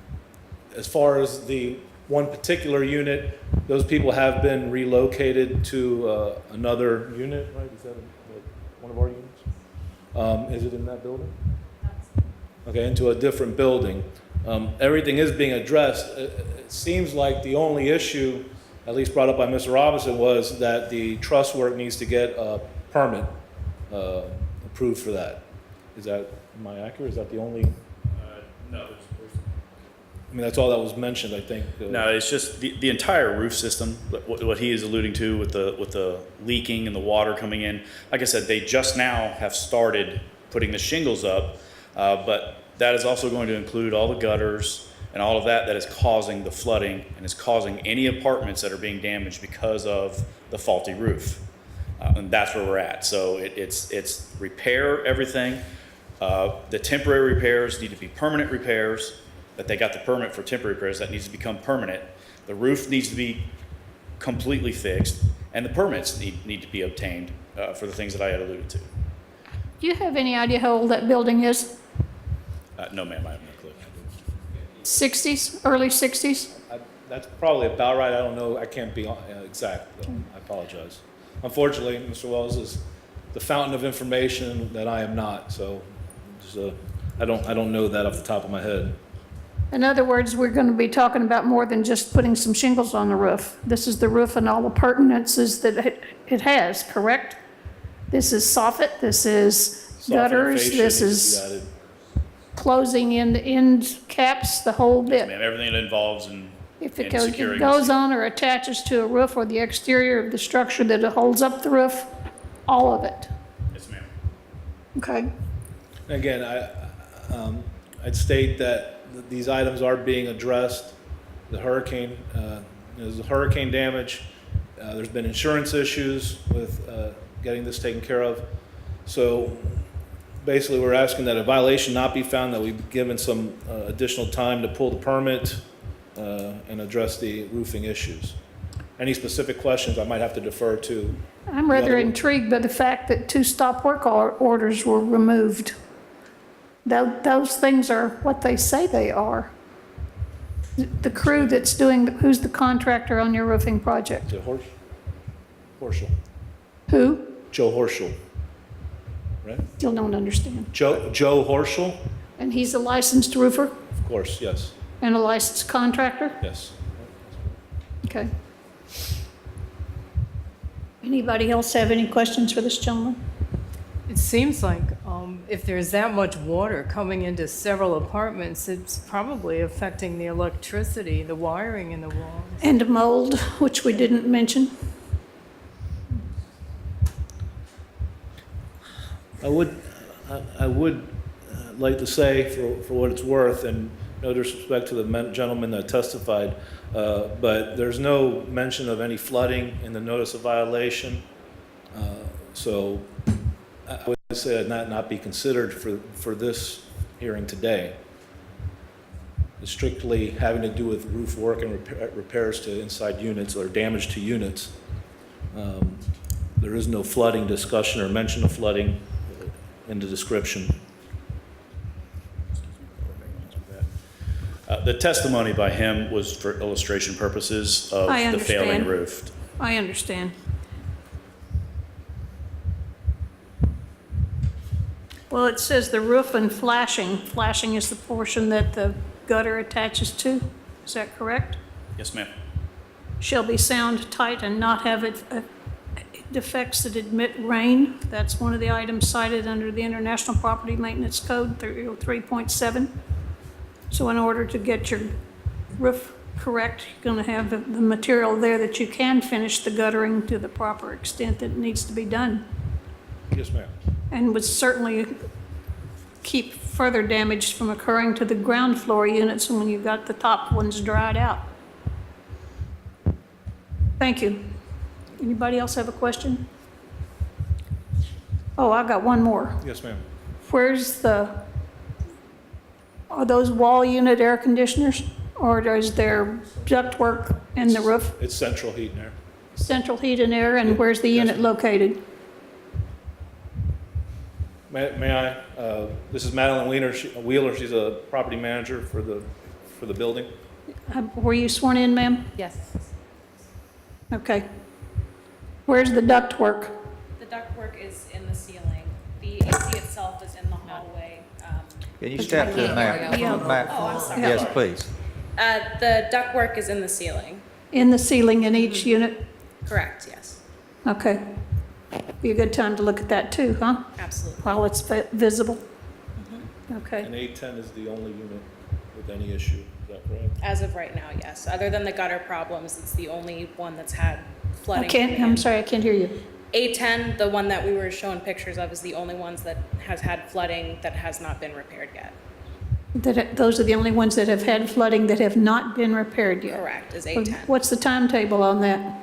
As soon as the roof is repaired, then the unit will be finished. Okay, it's an open-ended contract? No finish date? Contractor's not gonna Not get to my his full knowledge. check till he's done the whole job? Correct. Okay. So again, we would just ask for some additional time to get the permits pulled for the truss work and whatever else is required, and that the board not find a violation today. Let's see what the city's recommendation is. Mr. Chris, thank you. Yeah, I just want to reiterate that this is mainly for work without a permit. Right. The multiple stop work orders and the work continued. Staff's recommendation, based on the evidence and testimony presented at this hearing, staff respectfully requests that the Code Enforcement Board find the respondents in violation as set forth in the revised notice of violation, and a fine be immediately imposed in the amount of $100 for the first day and $75 every day thereafter until compliance is confirmed by the code enforcement officer and all costs associated with the enforcement of the violation be imposed. How long does it take a proper permit to get one? It depends on what you're asking for. If it's going to be the truss work, that could take a little bit of time because the engineer is going to have to come and turn that all in. All of that's going to have to be submitted properly. It's going to have to go through plan review. I would say at least 10 to 14 days. 10 working days? Yes, ma'am. You said a while ago that after the shingles are put on, if the soffit's not on there, the engineer is able to look at the trusses. They can tell how good the trusses are with just the soffit off.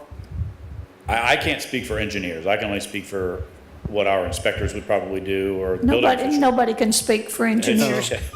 So I don't know how they would go about. I would hope somebody would go up in the attic and take photographs. Exactly. And then the engineer could base the load on that. It would seem to me that wouldn't give them a clear picture of the trusses, just looking at the edge of them where the soffit goes No, on. like I said, I'm sure they could get in there and take photographs, or the engineer could get in there and see what needs to be done. Yeah. Somebody could get in there. It can be done. I don't really think it's going to be an issue because they're If putting they the have to shingles cut a up. trap in the ceiling place, someplace to get up there. Absolutely.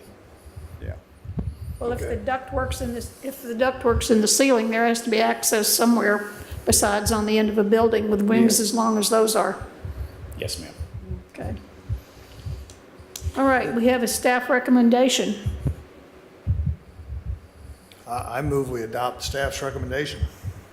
May I ask one clarifying question real quick? Just Certainly. Thank you.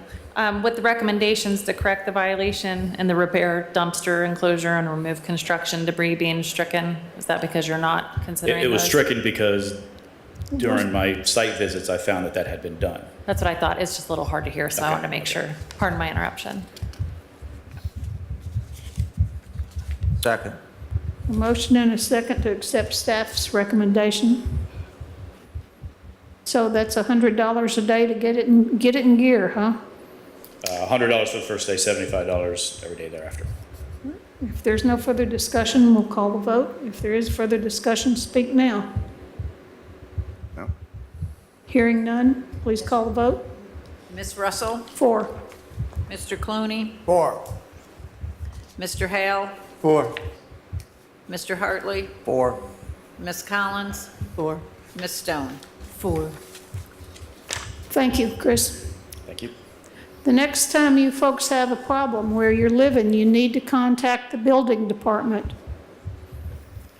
Don't just wait till your landlord doesn't respond so quickly. Please contact the building department. That's what our code board's here for. We thank you for your patience tonight.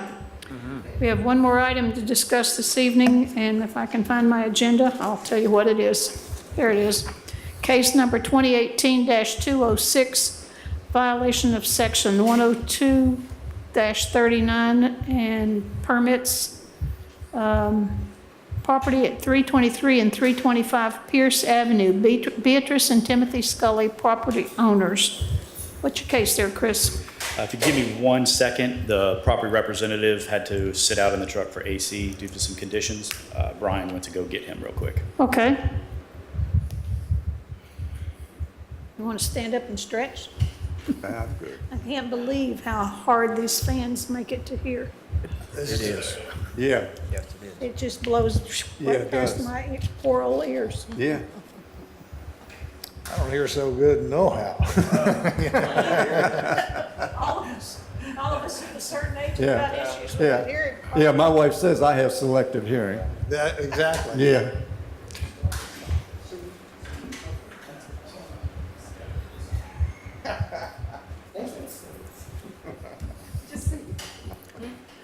Okay, whenever you all are ready, this is the, Is this Mr. Scully? no, this is the individual who took the tree down. If you just have a seat right here. I beg your pardon, I didn't hear. He's the individual that removed the tree. He's representing Mr. Scully, who lives out of state. Gotcha. All right. Okay, the address is 323, 325 Pierce. This is a duplex. They're attached. Parcel ID is attached. This is for violation, is for removal of a tree without a permit. We seem to have a whole lot of that going on. Yes, we did. Notice of violation, 6/26/2018. Posted the property, and City Hall is required by Florida Statute 162.12 notices. Order to appear, 7/2/2018. Posted the property, and City Hall is required by Florida Statute 162.12 notices. This is the property in question. This is Pierce Avenue, and it's just west of Ridgewood. In the photograph, you can see, I hope, the trees that are in the backyard. 5/3/2018, staff observed a stump grinding company in front of the address, and upon further investigation saw stumps in the rear of the property being ground down. There were several logs of recently cut down trees in the rear of the property, and it was confirmed by the individual grinding down the stumps that the trees had just been removed. The tree contractor, Dan Martinez, who is to my left right now, was contacted and stated the trees were damaging the sewer line. He was unaware a permit was required if the trees were causing damage. 5/4/18, city arborist was contacted and inspected the site, finding the trees to be under 24 inches DBH. Staff contacted Mr. Martinez and informed him the fine would be $250 per tree for a total of $500. 5/6/2018, Mr. Martinez contacted staff stating he did not agree with the fines. Staff informed him of the permitting requirements for tree removal, and informed him of the penalty for not obtaining a permit, in which he stated he would not pay the fine. Staff informed him the owner is responsible for the tree removal violation and would be issued a notice of violation. 5/7/2018, staff contacted the property owner, Timothy Scully, and informed him of the violation. He stated he would like to go before Code Board to plead his case. 5/8/2018, notice of violation was sent to the property owner. 6/16/18, certified letter was returned to staff, called property owner and left message, received no return call. 6/26/18, posted property with notice of violation. 7/2/18, posted property with notice of hearing. This is a photograph as I approach the backyard. As you can see in the middle of the screen, that's a stump grinder machine and the operator grinding down the stump of the recently cut down tree. This was immediately to my left of that original photograph, and those were stumps of a sable palm. This is the stump he is grinding on. That's the sable palm, and if you can look around it, that's a banyan tree that was wrapped around it. That's an invasive species. Right there is a piece that was cut down. As you can see, it's the sable palm wrapped around with the banyan tree, and in the background you can see the second stump. This is the write-up of our tree arborist. And as you can see, the two palm trees are the ones that were in question, not necessarily the banyans that were wrapped around it. And I will now Could you go back to that Sure slide? can. Where it says hazard abatement? Does that have to do with only like electrical lines, or could this, This could have been in what they said, that the sewer lines were being would be damaged. in that category? Yes, yes. And we only have the owner's word that that was the issue? He may be presenting something to the Okay. contrary to that. Chris, with both of these palm trees, the banyan wrapped around both trees? I believe so. I could only tell you what was on the ground with the banyan trees. I don't know if it was on both of them. I don't know how extensive it was. But based on the arborists talking to me and his write-up here, the sable palm trees were still healthy based on what he observed on site.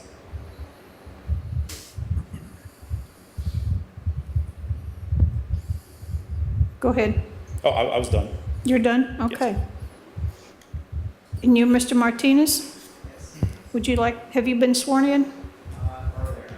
Okay. Yes. If you step, we'll take your word you were here before. Please step to the mic. Thank you. Hello. Hello. It works.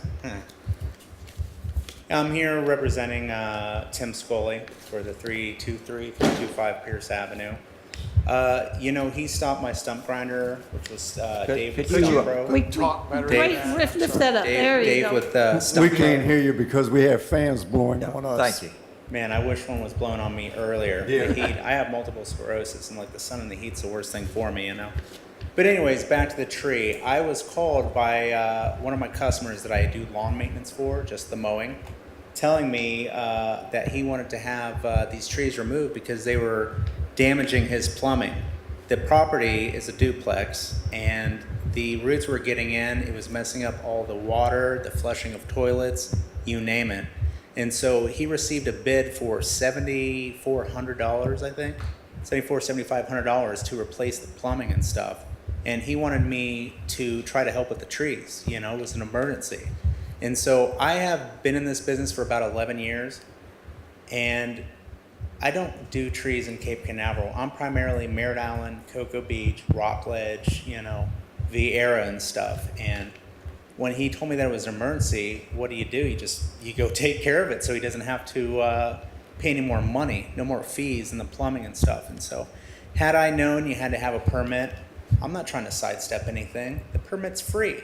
Who in their right mind would not go file a permit before doing this, So I pretty much just went and did the work without not even knowing that I needed a permit, And the second he told me, I immediately came down here and filed for a permit. And so I brought pictures. of a couple of the trees. One of the main ones. And in this one right here, you can barely, that one right there. You can barely see sable palm in that. Can we keep these for the record? Oh, or do you- absolutely, And absolutely. please level it Exhibit A. That sable palm right there, that sable palm was so engulfed by a banyan tree. Like if you know how these things start, they start off as something small in a tree. You'll see them in palms. They're referred to as a strangler fig. And once the strangler fig attaches, it starts living off the palm. It sends roots down the side of the tree, and when it plants into the ground, it'll just grow, and it becomes bigger and bigger. And before we went through all this rain about a month and a half ago, 2 months ago, we were dry. It was a drought, So trees like the banyan tree, which is in the ficus family, ficus trees, the roots just go in search of water, And so there's been many a times that tree was searching for water, and it eventually got into the plumbing. It affected the plumbing, and so I was hired to remove it, and I did. Had I known that I needed a permit, I would have absolutely came and filed one first. And so, that being said, here's a picture where you can see some of the roots. I wish I would have taken a few more because it was a little bit more in depth than that. You can see the roots growing, and you can see two different pipes, down where the roots got in. That's just to show you that the roots actually grow into the area of plumbing. You're saying that it's the strangler fig roots that got into the plumbing, not the palm tree. A strangler fig,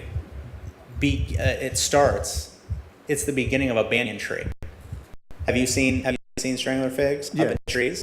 Yes, I've it's seen when them they in eventually grow. in the boot jacks and palm trees. Yes. Yes. Once it roots into the ground, it just starts growing around the palm. On that first photo that you seen, Was it the roots from the strangler fig, or was it the roots from the palm tree that was getting into the plumbing? Oh, it was the fig. Palm tree roots. Yeah, palm tree roots. You basically That's what I was trying to understand. Oh, yeah. I'm sorry. Is this the This building? is my first time doing this. I've never done this, so I apologize. never if my have to come performance back is again not for that- the same reason either. Exactly, because the permit's free, and I'll go file one now that I know that I need to have one. Is this the building slab here? What is this? I'm looking at in this picture. It's got a root, and it looks like a concrete there. Yes, it's alongside. Like I said, I took a bunch of pictures. That's the only one that I brought today. I should have brought more. That is actually alongside of the building.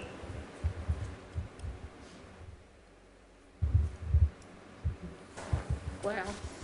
Did you say that a strangler fig is in the banyan tree family? Is that what you were saying? No, I said a banyan tree is in the ficus tree family. In the ficus. Have you ever dealt with the ficuses? Oh, yes. They belong in pots. You put them in the ground, it turns into medieval. Oh, yes. Jurassic Park, pretty much. So Yeah. these things take off. But These homeowners, they're absentee owners. They live up in New York. They haven't been down here for 15 years, I think, is the last time they were here. So I have been taking care of the property within the last year. You know, they had somebody else, and they sought me out because they wanted better work done. So I started helping them. But knowing that we took out trees, they're wanting to build that property up. You know, it's an investment property. They're wanting to fix it up. And so I've got photos. I have put in 2 crepe myrtles. I put in a red crepe myrtle, and then I put in a lavender crepe myrtle. I also put in a triple ananidia, which is a Christmas palm. I put in one of those. I put in 5 or 6 ixoras. And then I also put in a flamethrower palm, just to kind of jazz up the place. Yeah. Maybe I should give those to them. Yeah, they can keep that too. I printed these out. This just kind of lets you know the dangers of the roots of banyan trees. And the simple fact that the roots they're in search of water. They'll go and go until they get water, you know. I'm still confused because you said it's a strangler fig whose roots got into the plumbing, and then you're saying a banyan tree. A strangler fig is a banyan tree. It That's what starts I off thought you real said. small. It's a strangler fig. Yeah. Yeah. Yeah, but I asked you a while ago, was a strangler fig in the banyan tree family? Oh, did you? It I'm is. sorry. It is. Okay, I misunderstood you. I'm sorry. I misunderstood the question.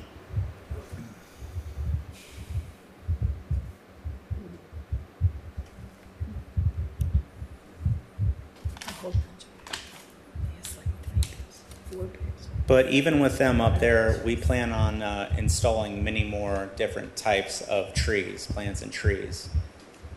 Tim Scully's mother wants me to put a magnolia tree in.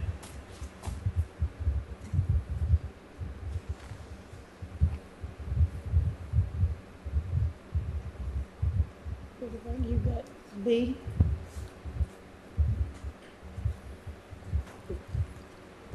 Yeah, I mean, they want to make it nicer and nicer. They're going to want me to put in new sod all through the property. You know, we'll either mulch or stone it, depending on what they decide to do, and just keep adding. I'm sorry, I can't hear you. I said that we'll be adding like mulch, stone, different plants, trees. You know, they plan on building this property up, so there'll be no more taking out. It's going to be 100% putting stuff in to make it better. You know. This one is a duplicate, so I'm not including it.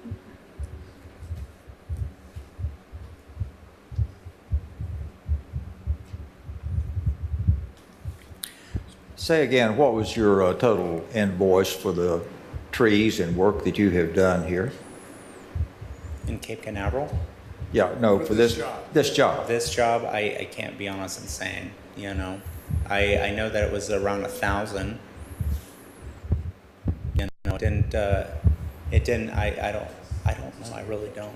I'm sorry, I didn't bring a copy of that. How far did I get, up to F? Yeah, you did. My main thing was coming here in and those replacing the pictures- homeowners because they're up north or whatever.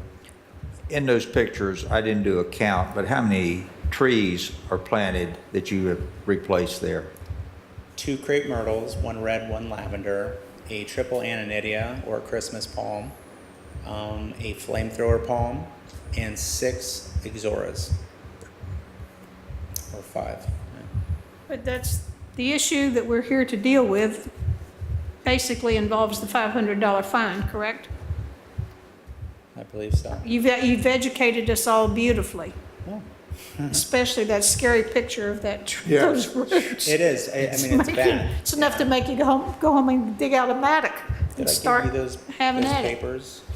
They have everything. Yeah. They're essentially, he's calling them a species tree.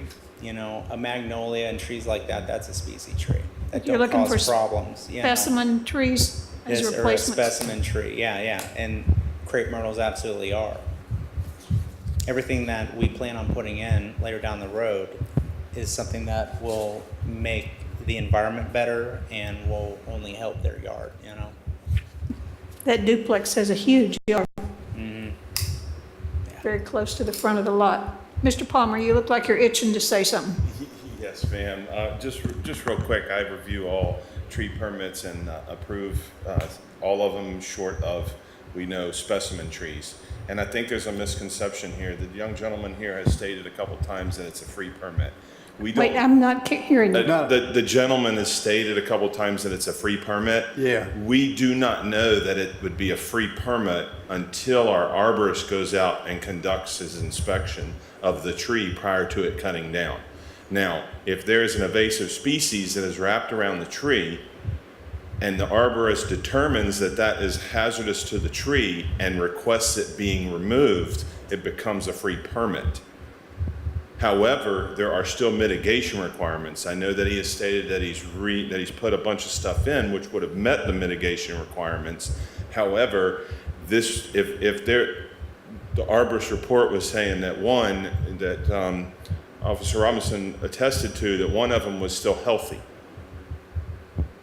If he would have gone out and said, this is still a healthy tree, I would have charged them for that permit. Would you have granted the permit? Would I have granted the permit? If it was Yes. because of the nature of the damage that the roots were doing? Well, not only that, it's due to the type of trees that they're removing. We need to keep in mind that we are a tree city. I We just know wanted to that. put that in there. It's the type of the trees that they're removing, okay? We don't tell them they can't remove trees. You can remove a tree, however, your mitigation, you know, if it's a healthy tree, you're gonna pay for the permit, and then you're gonna mitigate. I mean, I just wanna clear this up, that it wasn't actually determined that it would have been a free permit. It could have been, it was never determined that it would be. Okay. Mr. Palmer, one observation. He states here, the arborist, on tree health, under growth obstructions, he says other, and he says a strangler ficus, right? We come down to the comments, and he simply says that 2 palm trees inspected were stable at the time of my inspection. Both palms have been cut down without a permit. I think he that- doesn't. I'm sorry. I'm sorry, go ahead. But I don't see from this report, maybe you have that he has further comments concerning the strangler ficus and its effect on the tree and other conditions that are mitigating factors here. That's because the tree was already removed. He has to see the tree in its state, in its I thought I original state. saw a picture of the stump, and we had roots there, and I saw pictures of the tree wrapped in a banyan or the ficus. And Officer Robinson, I'm not going to take up any more of his time. He can speak on that because he spoke with the arborist on that. I just simply wanted to put on record that our permits aren't necessarily free. We do charge for them if they're removing certain types of trees. I don't know because I wasn't able to get an actual arborist report and an application. But that's a determination for the board to make, What? whether the permit is free or not. No, that's a determination that I make. I know, but I'm saying we can rule, the board has the authority to rule on whether to accept your recommendation. Is that correct? No, the recommendation has nothing to do with the permit. The feed is automatic Yes. if it is a healthy tree, but if it is not a healthy tree, what is the rule? No. Yeah, we're getting ahead of your. Two different things. Yeah, Two different things. The fine is for removing a tree without a permit. I just wanted to put in the record that I didn't mean to take up his time. Well, Let me clarify this for you. I think the code, the fine is for not getting the permit. What Brian is trying to say is that we don't know what the status of the trees were because the trees were removed. The majority of the foliage of the banyan tree, which is an invasive species, was gone. So just because we see one 3-foot log with a banyan tree wrapped around that portion of it, but in the other photos, there was 3-foot logs that didn't have banyan tree. Whether that came off during the removal of the tree or whether it wasn't there, we don't know. But the facts are that it says right here, trees severely diseased, severely injured, or dead, or trees that interfere with the construction, repair, or public infrastructure facilities, you're still required to get a permit for that so that we can go and look and see, is this a tree that we would authorize to be removed? Or is this a tree that maybe need to go to council because it may be a specimen tree? That's why we have the arborist, and the arborist has to go out and verify all this stuff. If everything that Mr. Martinez is saying is accurate, the permit would have likely been free. But we don't know that until it's inspected by the arborist. But what we're here for today is he removed the trees without a permit, regardless of the ficus banyan tree wrapping itself around it. The 2 sable palms were removed without a permit. Regardless of their regardless of their status. Yeah, it doesn't matter. We still need to inspect it. That's what the code says. That's what the notice of violation is for. Maybe we So should. even if, Go I'm ahead, sorry. Charlie, go ahead. I'm sorry. Even if it's an invasive species, a pepper tree, for example, you still require a permit. Absolutely, because we don't know that it's a pepper tree. It could be mangroves, which look very similar to pepper trees. And you got somebody out there cutting a bunch of mangroves down, which is a protected tree. So we have to have our arborist, who is the only one in the city who knows, who's properly trained to determine whether a tree should and could come down. And that step was missed. And 2 of Florida's state trees were removed without a permit, regardless of what was going on around the trees. I hate to bring it up, but now I'm curious. You would get a permit to remove a sable palm. The issue would be, what would that cost, the permit, and what you'd have to put back in place. Is that correct? That is correct. You'd have to mitigate, Okay. yes. All right, thank you. So these trees could have been gone, under the law, the owner would have been permitted to remove those sable palms with remediation and paying for the permit. Most likely. Okay. Can we get the staff recommendation or more questions? Haven't heard one yet. Here we go. Based on the evidence and testimony presented at this hearing, staff respectfully request that the Code Enforcement Board find the respondents in violation as set forth in the notice of violation, and a fine be immediately imposed in the amount of $500 for the removal of 2 trees without obtaining the proper permit.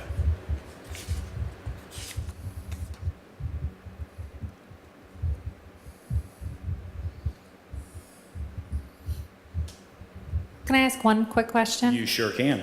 Just with the notice of violation, are you looking for a finding of a violation as to 102-40A and so on also, or is that informational? That was just information. Okay, It's strictly just checking the for permit. purposes of the order when that gets drawn up. Thank you. Would you say that again so I can hear it? I apologize. No, It it's is all right. difficult It's tonight. this is ridiculous circumstances trying to hear. We should be sitting in a hall on a bench. I was asking in the notice of violation whether staff was actually going for a finding of a violation as to the second cited section, which is 102-40, subsection A, 2 through 7, which is permit criteria. And I just asked him if that was provided for informational purposes only.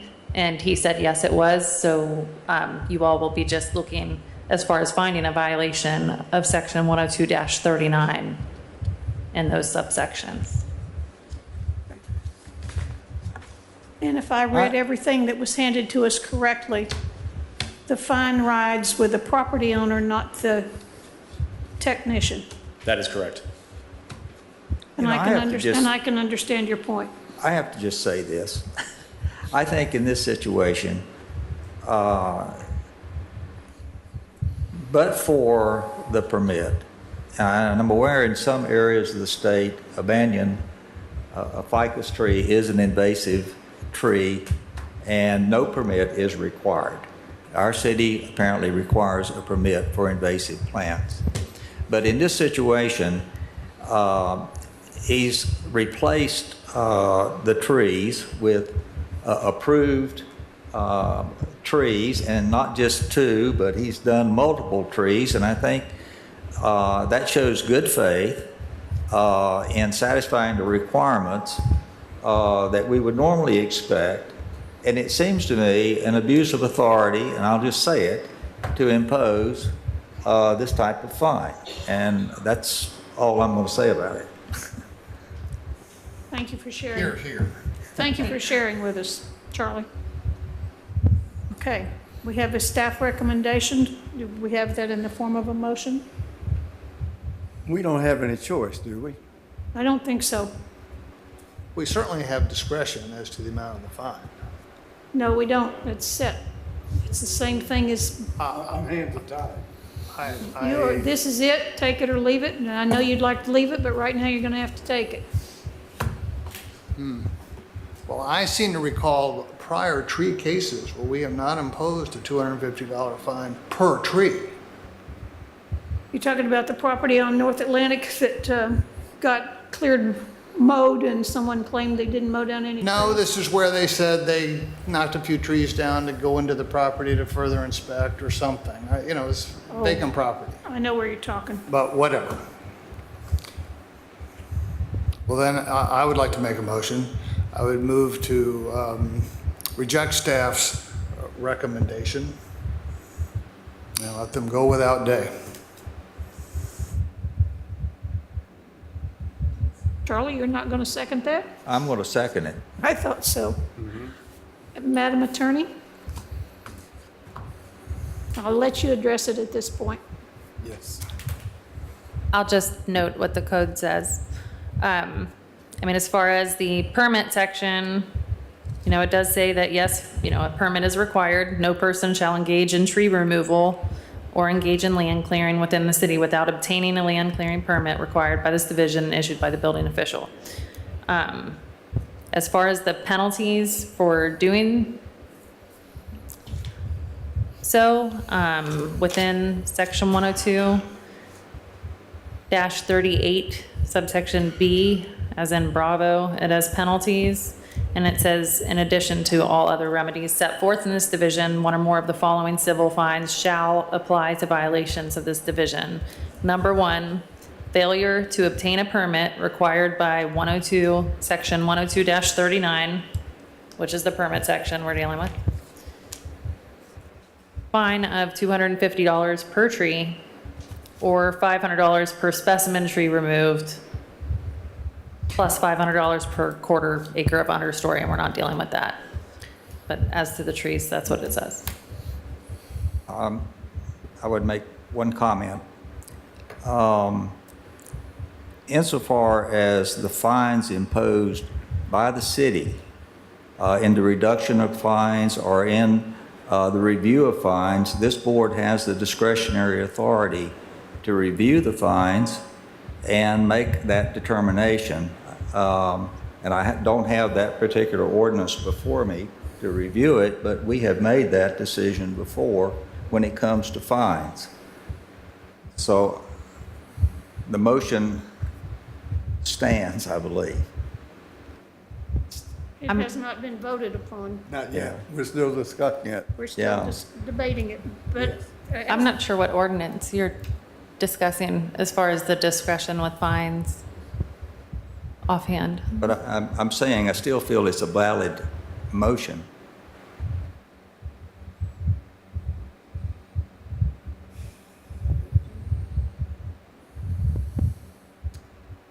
I don't know what to do at this point. Vote on the motion. Well, I mean, there's been a motion and a second, so there should be a vote on the motion. I've also said what the code is. The city, you all are aware of what the code is, and you're here to find whether or not there was a violation of the code. And then I know that Chapter 162 gives you discretion as far as up to $250 and such, but the city code here does say $250 per So tree. we could accept the recommendation with the exception that a fine is not imposed in this particular case? Again, I'm not sure which ordinance is being referred to about discretion with the fine that's provided for by city code. And, I mean, I can tell you what the code says, and that, the boards are to look to the city code to apply that.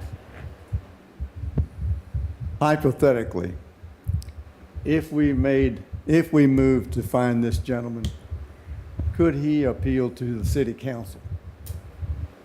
If you move to fine him, Yes. well, I mean, it's under Chapter 162 is what we're here for, so it'd be an appeal to the circuit court. It's not a matter of appealing. It's not as though we're doing, well,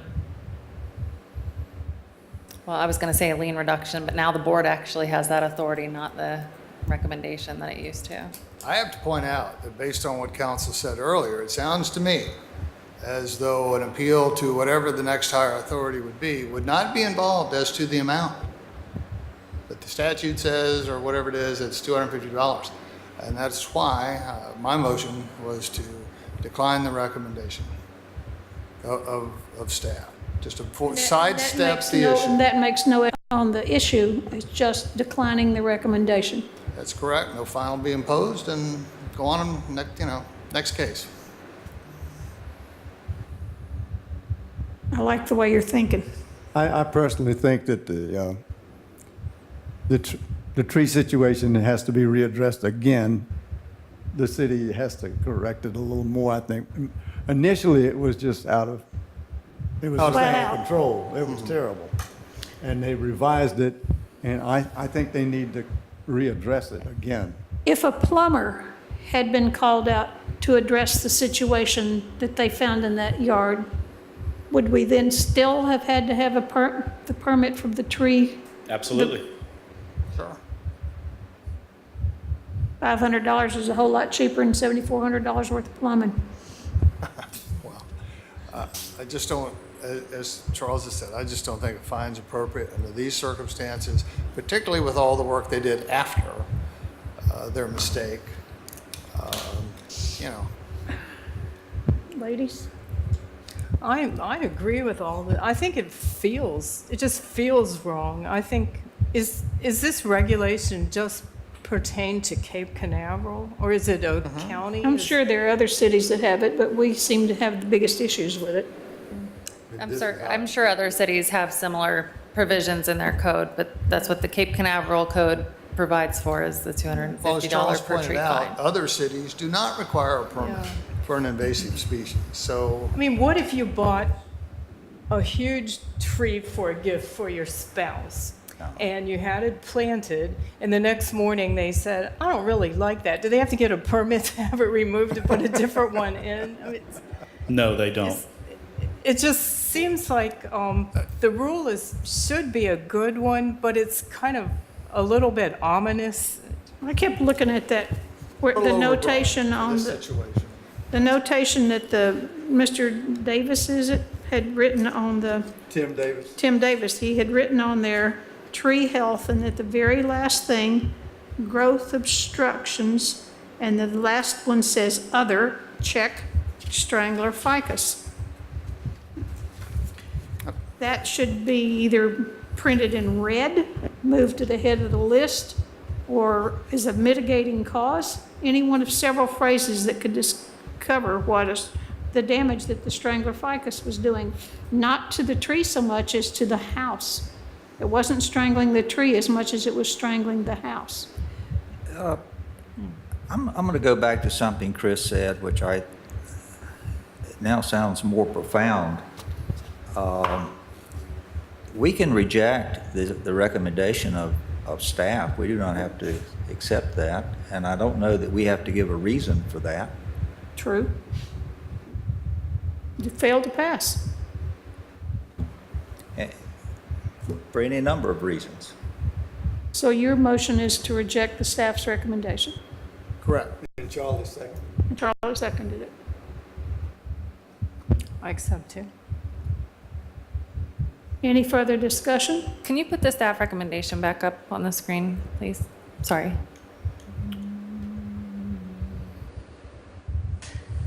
Okay, and just to mention though, I understand if you want to, however the board moves forward with all the information and advice that's been given,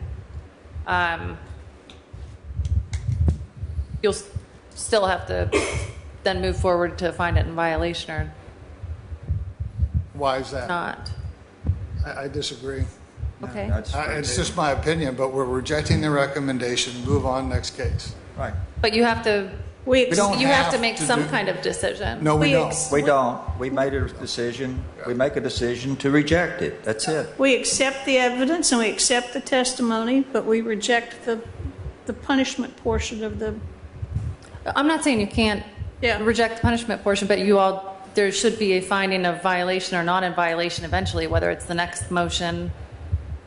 I Well, it's a- respectfully disagree. We are not bound to make a decision that finds whether there's a violation or not.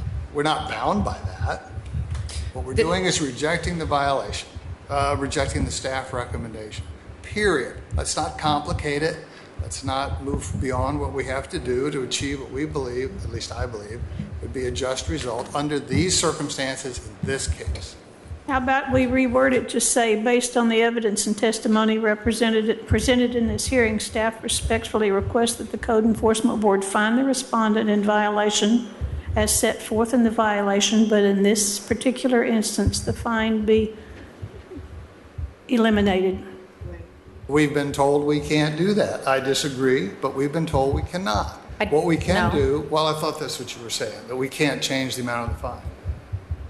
I'm telling you what the code says. Okay. And that you're supposed to apply the code as a board. And I'm just under Chapter 162, a code enforcement board, a notice of violation has been brought. There needs to be a finding in violation or not in violation. So I understand if you're just speaking to rejecting staff's recommendations solely as to the amount of the fine. True. And I'm, only stating that I told you was in the code, you all are a board to make your decision. I again, you'd have to show me where the code says we have to make a finding on a violation brought before the board, that we have to. I'm sure we can, but shall and have to, or, of course, I admit to complete ignorance in this area of the law, and many others. If I may interject, I mean, the whole reason for us coming here is for a violation or no violation. The fine is a separate entity on itself. Right. We need a determination whether there's a violation or not a violation of Cape Canaveral Code. We agree it's a violation of this, of the. Understood. But our job is also to try to be fair. Sure, I understand that. I just wanted to make sure, because we have to know whether it's a violation or not a violation. And if you guys want to say that there's no fine, that's up to the code. I just wanted to throw that in there. It's extenuating circumstances. If I have a tree in my backyard that has Look, based on the evidence and the jasmine testimony. growing on it, I'm not going to have to cut down that tree because the jasmine's not going to kill my pipes. Based on the evidence and testimony presented, we reject it. Can you give me one moment to answer the question about the procedure? The requirement. Yeah. Right, and it's Chapter 162, which is state law, which governs local government code enforcement boards. Do I get Wi-Fi?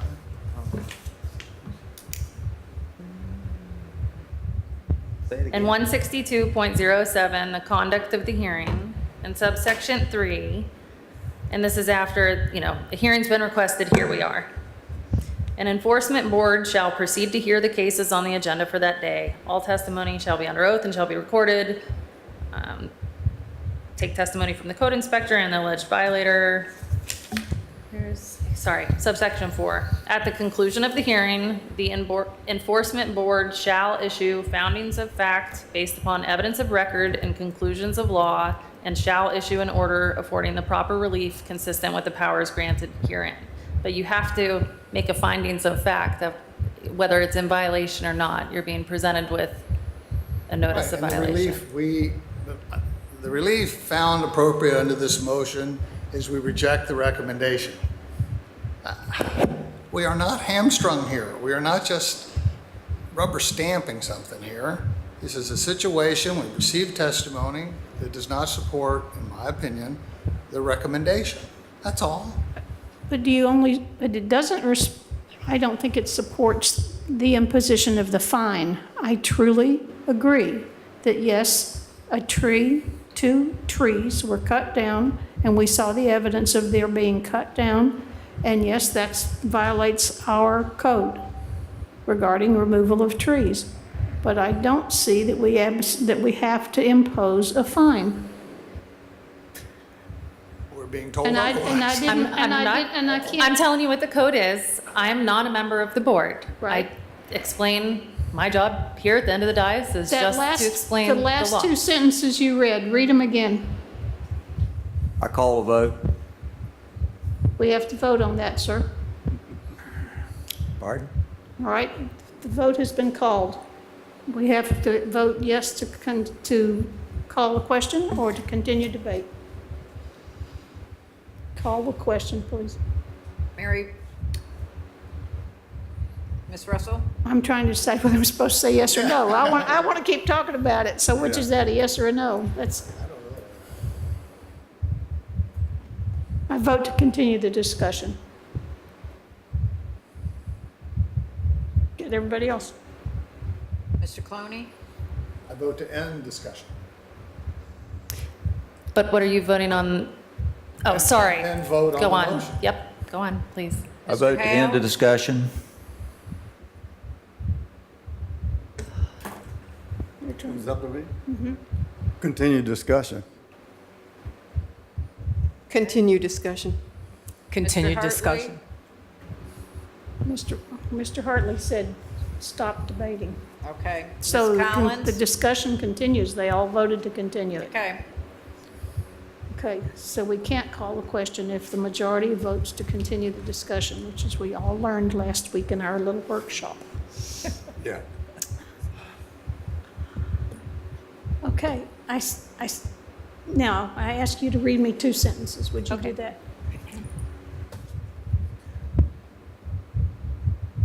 At the conclusion of the hearing, the enforcement board shall issue findings of fact based upon evidence of record and conclusions of law, and shall issue an order affording the proper relief consistent with the powers granted herein in the statute. But it does not say in finding relief that we must or may not impose a fine. It doesn't direct the issue of fine at all. It's saying to, issue of findings of fact, so do you find them in violation or not? But the city code, what I told you before, is where it states about if there's not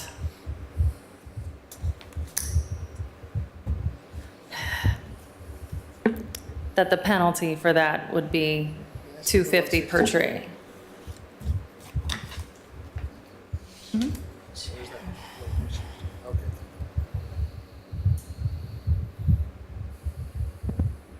But you all are, of course, governed by 162 and then to apply the city code. My point is there needs to be a finding of violation or not violation. And then We all It's kind of a agree it was a two-part, violation. I don't think there's any of us that question the fact that it was a violation. We just don't agree with the penalty of it. Where's the You city guys- council we need to member talk when on the we need one microphone. here? What's the Sorry. consequences of us not accepting staff's recommendation? We'd probably get to hear it again. Pardon? We'd probably get to hear this whole thing again. That may not be a bad thing. We might have some input from city council by then. Good point. Well, let me point out, as council has said, accurately quoting, that we are to afford the proper relief consistent with the powers granted herein. Powers, not the limitations of some state law somewhere that says it constrains your authority. This says, now I don't know what the powers we are granted here. Powers say 250, right? Pardon me? The powers are the 250 words, right? No, I don't interpret it that way at all. We are supposed to impose relief consistent with the powers granted herein. That's a difference. Not the penalties specified by statute, not what some legislature somewhere came up with. It's what our powers are. So the question, based upon that operative sentence, is what are our powers? I'll answer that Okay. question by looking back to the statute where it says 162.08, the powers of the enforcement board, because this is specifically in relation to where it's quoted in the statute. And you can, shall have the power to adopt rules for the conduct of its hearings, subpoena alleged violators and witnesses to its hearings. Subpoenas may be served by the sheriff or the county or police department of the municipality. Subpoena evidence to its hearings, take testimony under oath, and then lastly, We're not issue the able to hear orders. what you're saying. Oh geez, I'm sorry, but this is difficult tonight. We've got it. It's collapse. The one that's going to be the most Yes. relevant is number 5, which is issue orders having the force of law to command whatever steps are necessary to bring a violation into compliance. No orders are necessary in this case under these circumstances. That's true. Because it's been It's a- remediated. It's a done deal and It's he's fixed done. it. Can't we say they're in violation of the law, but we recommend suspending the fine? What we said could that do all along. apparently is say, we reject the staff recommendation. We find there are no steps necessary to bring this violation into compliance. How about that?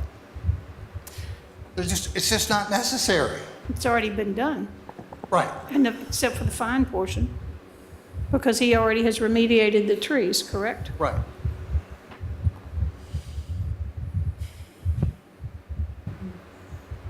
You don't have to say anything in regards to the staff recommendation in your motion. That's just a recommendation on the screen from staff. But That'll you be do fine. need to make a finding of violation or not violation, and then No, something else. No.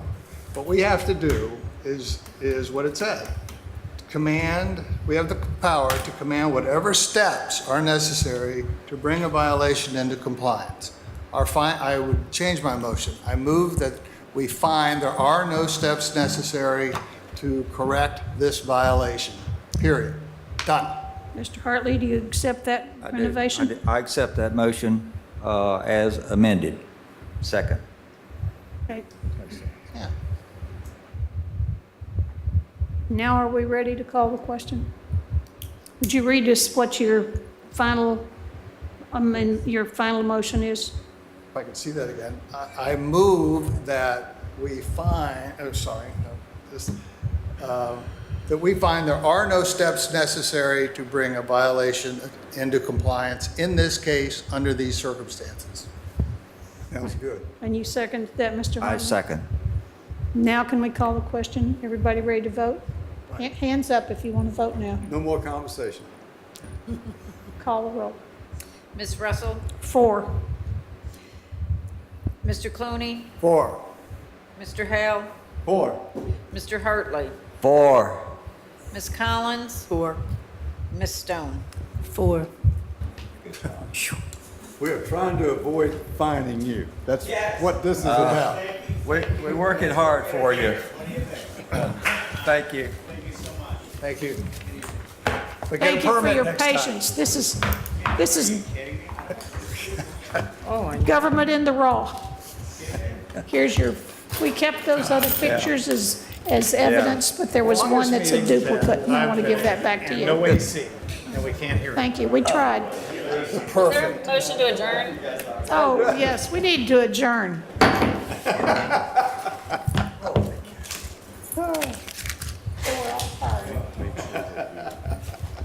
Yeah, we're gonna all get. Thank you for your help.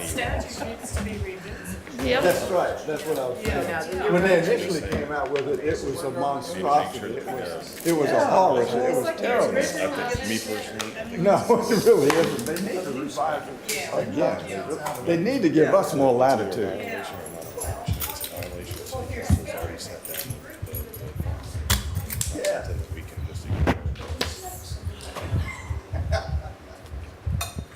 I hope your hand gets better. Okay? It will. All right. I had no idea that they were so destructive. They, by the way, those trees in Miami-Dade County, No, I can get it. You can take all Oh, I know, you can. my neighbor had one, we took it out. We have them on our street. I can see my mother I have one behind in me the in the street, backyard. and I say, I'm familiar with I that don't tree. like it. Take it out. Yeah. And then, oh, I have to get We a need to permit. get the AC now. Apparently the heat causes How do we meetings. cut off the fans? Yeah. Oh, my goodness. Because we obviously can. What we couldn't do tonight.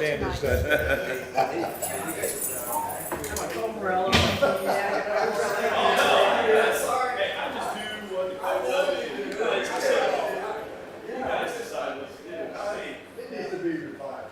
It needs to have more.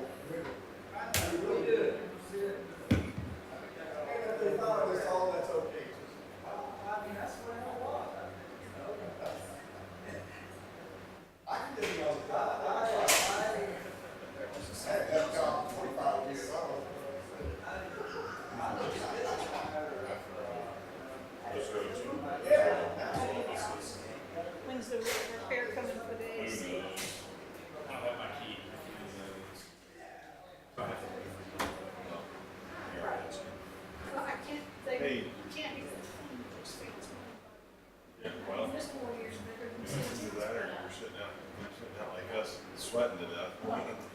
Sat up here and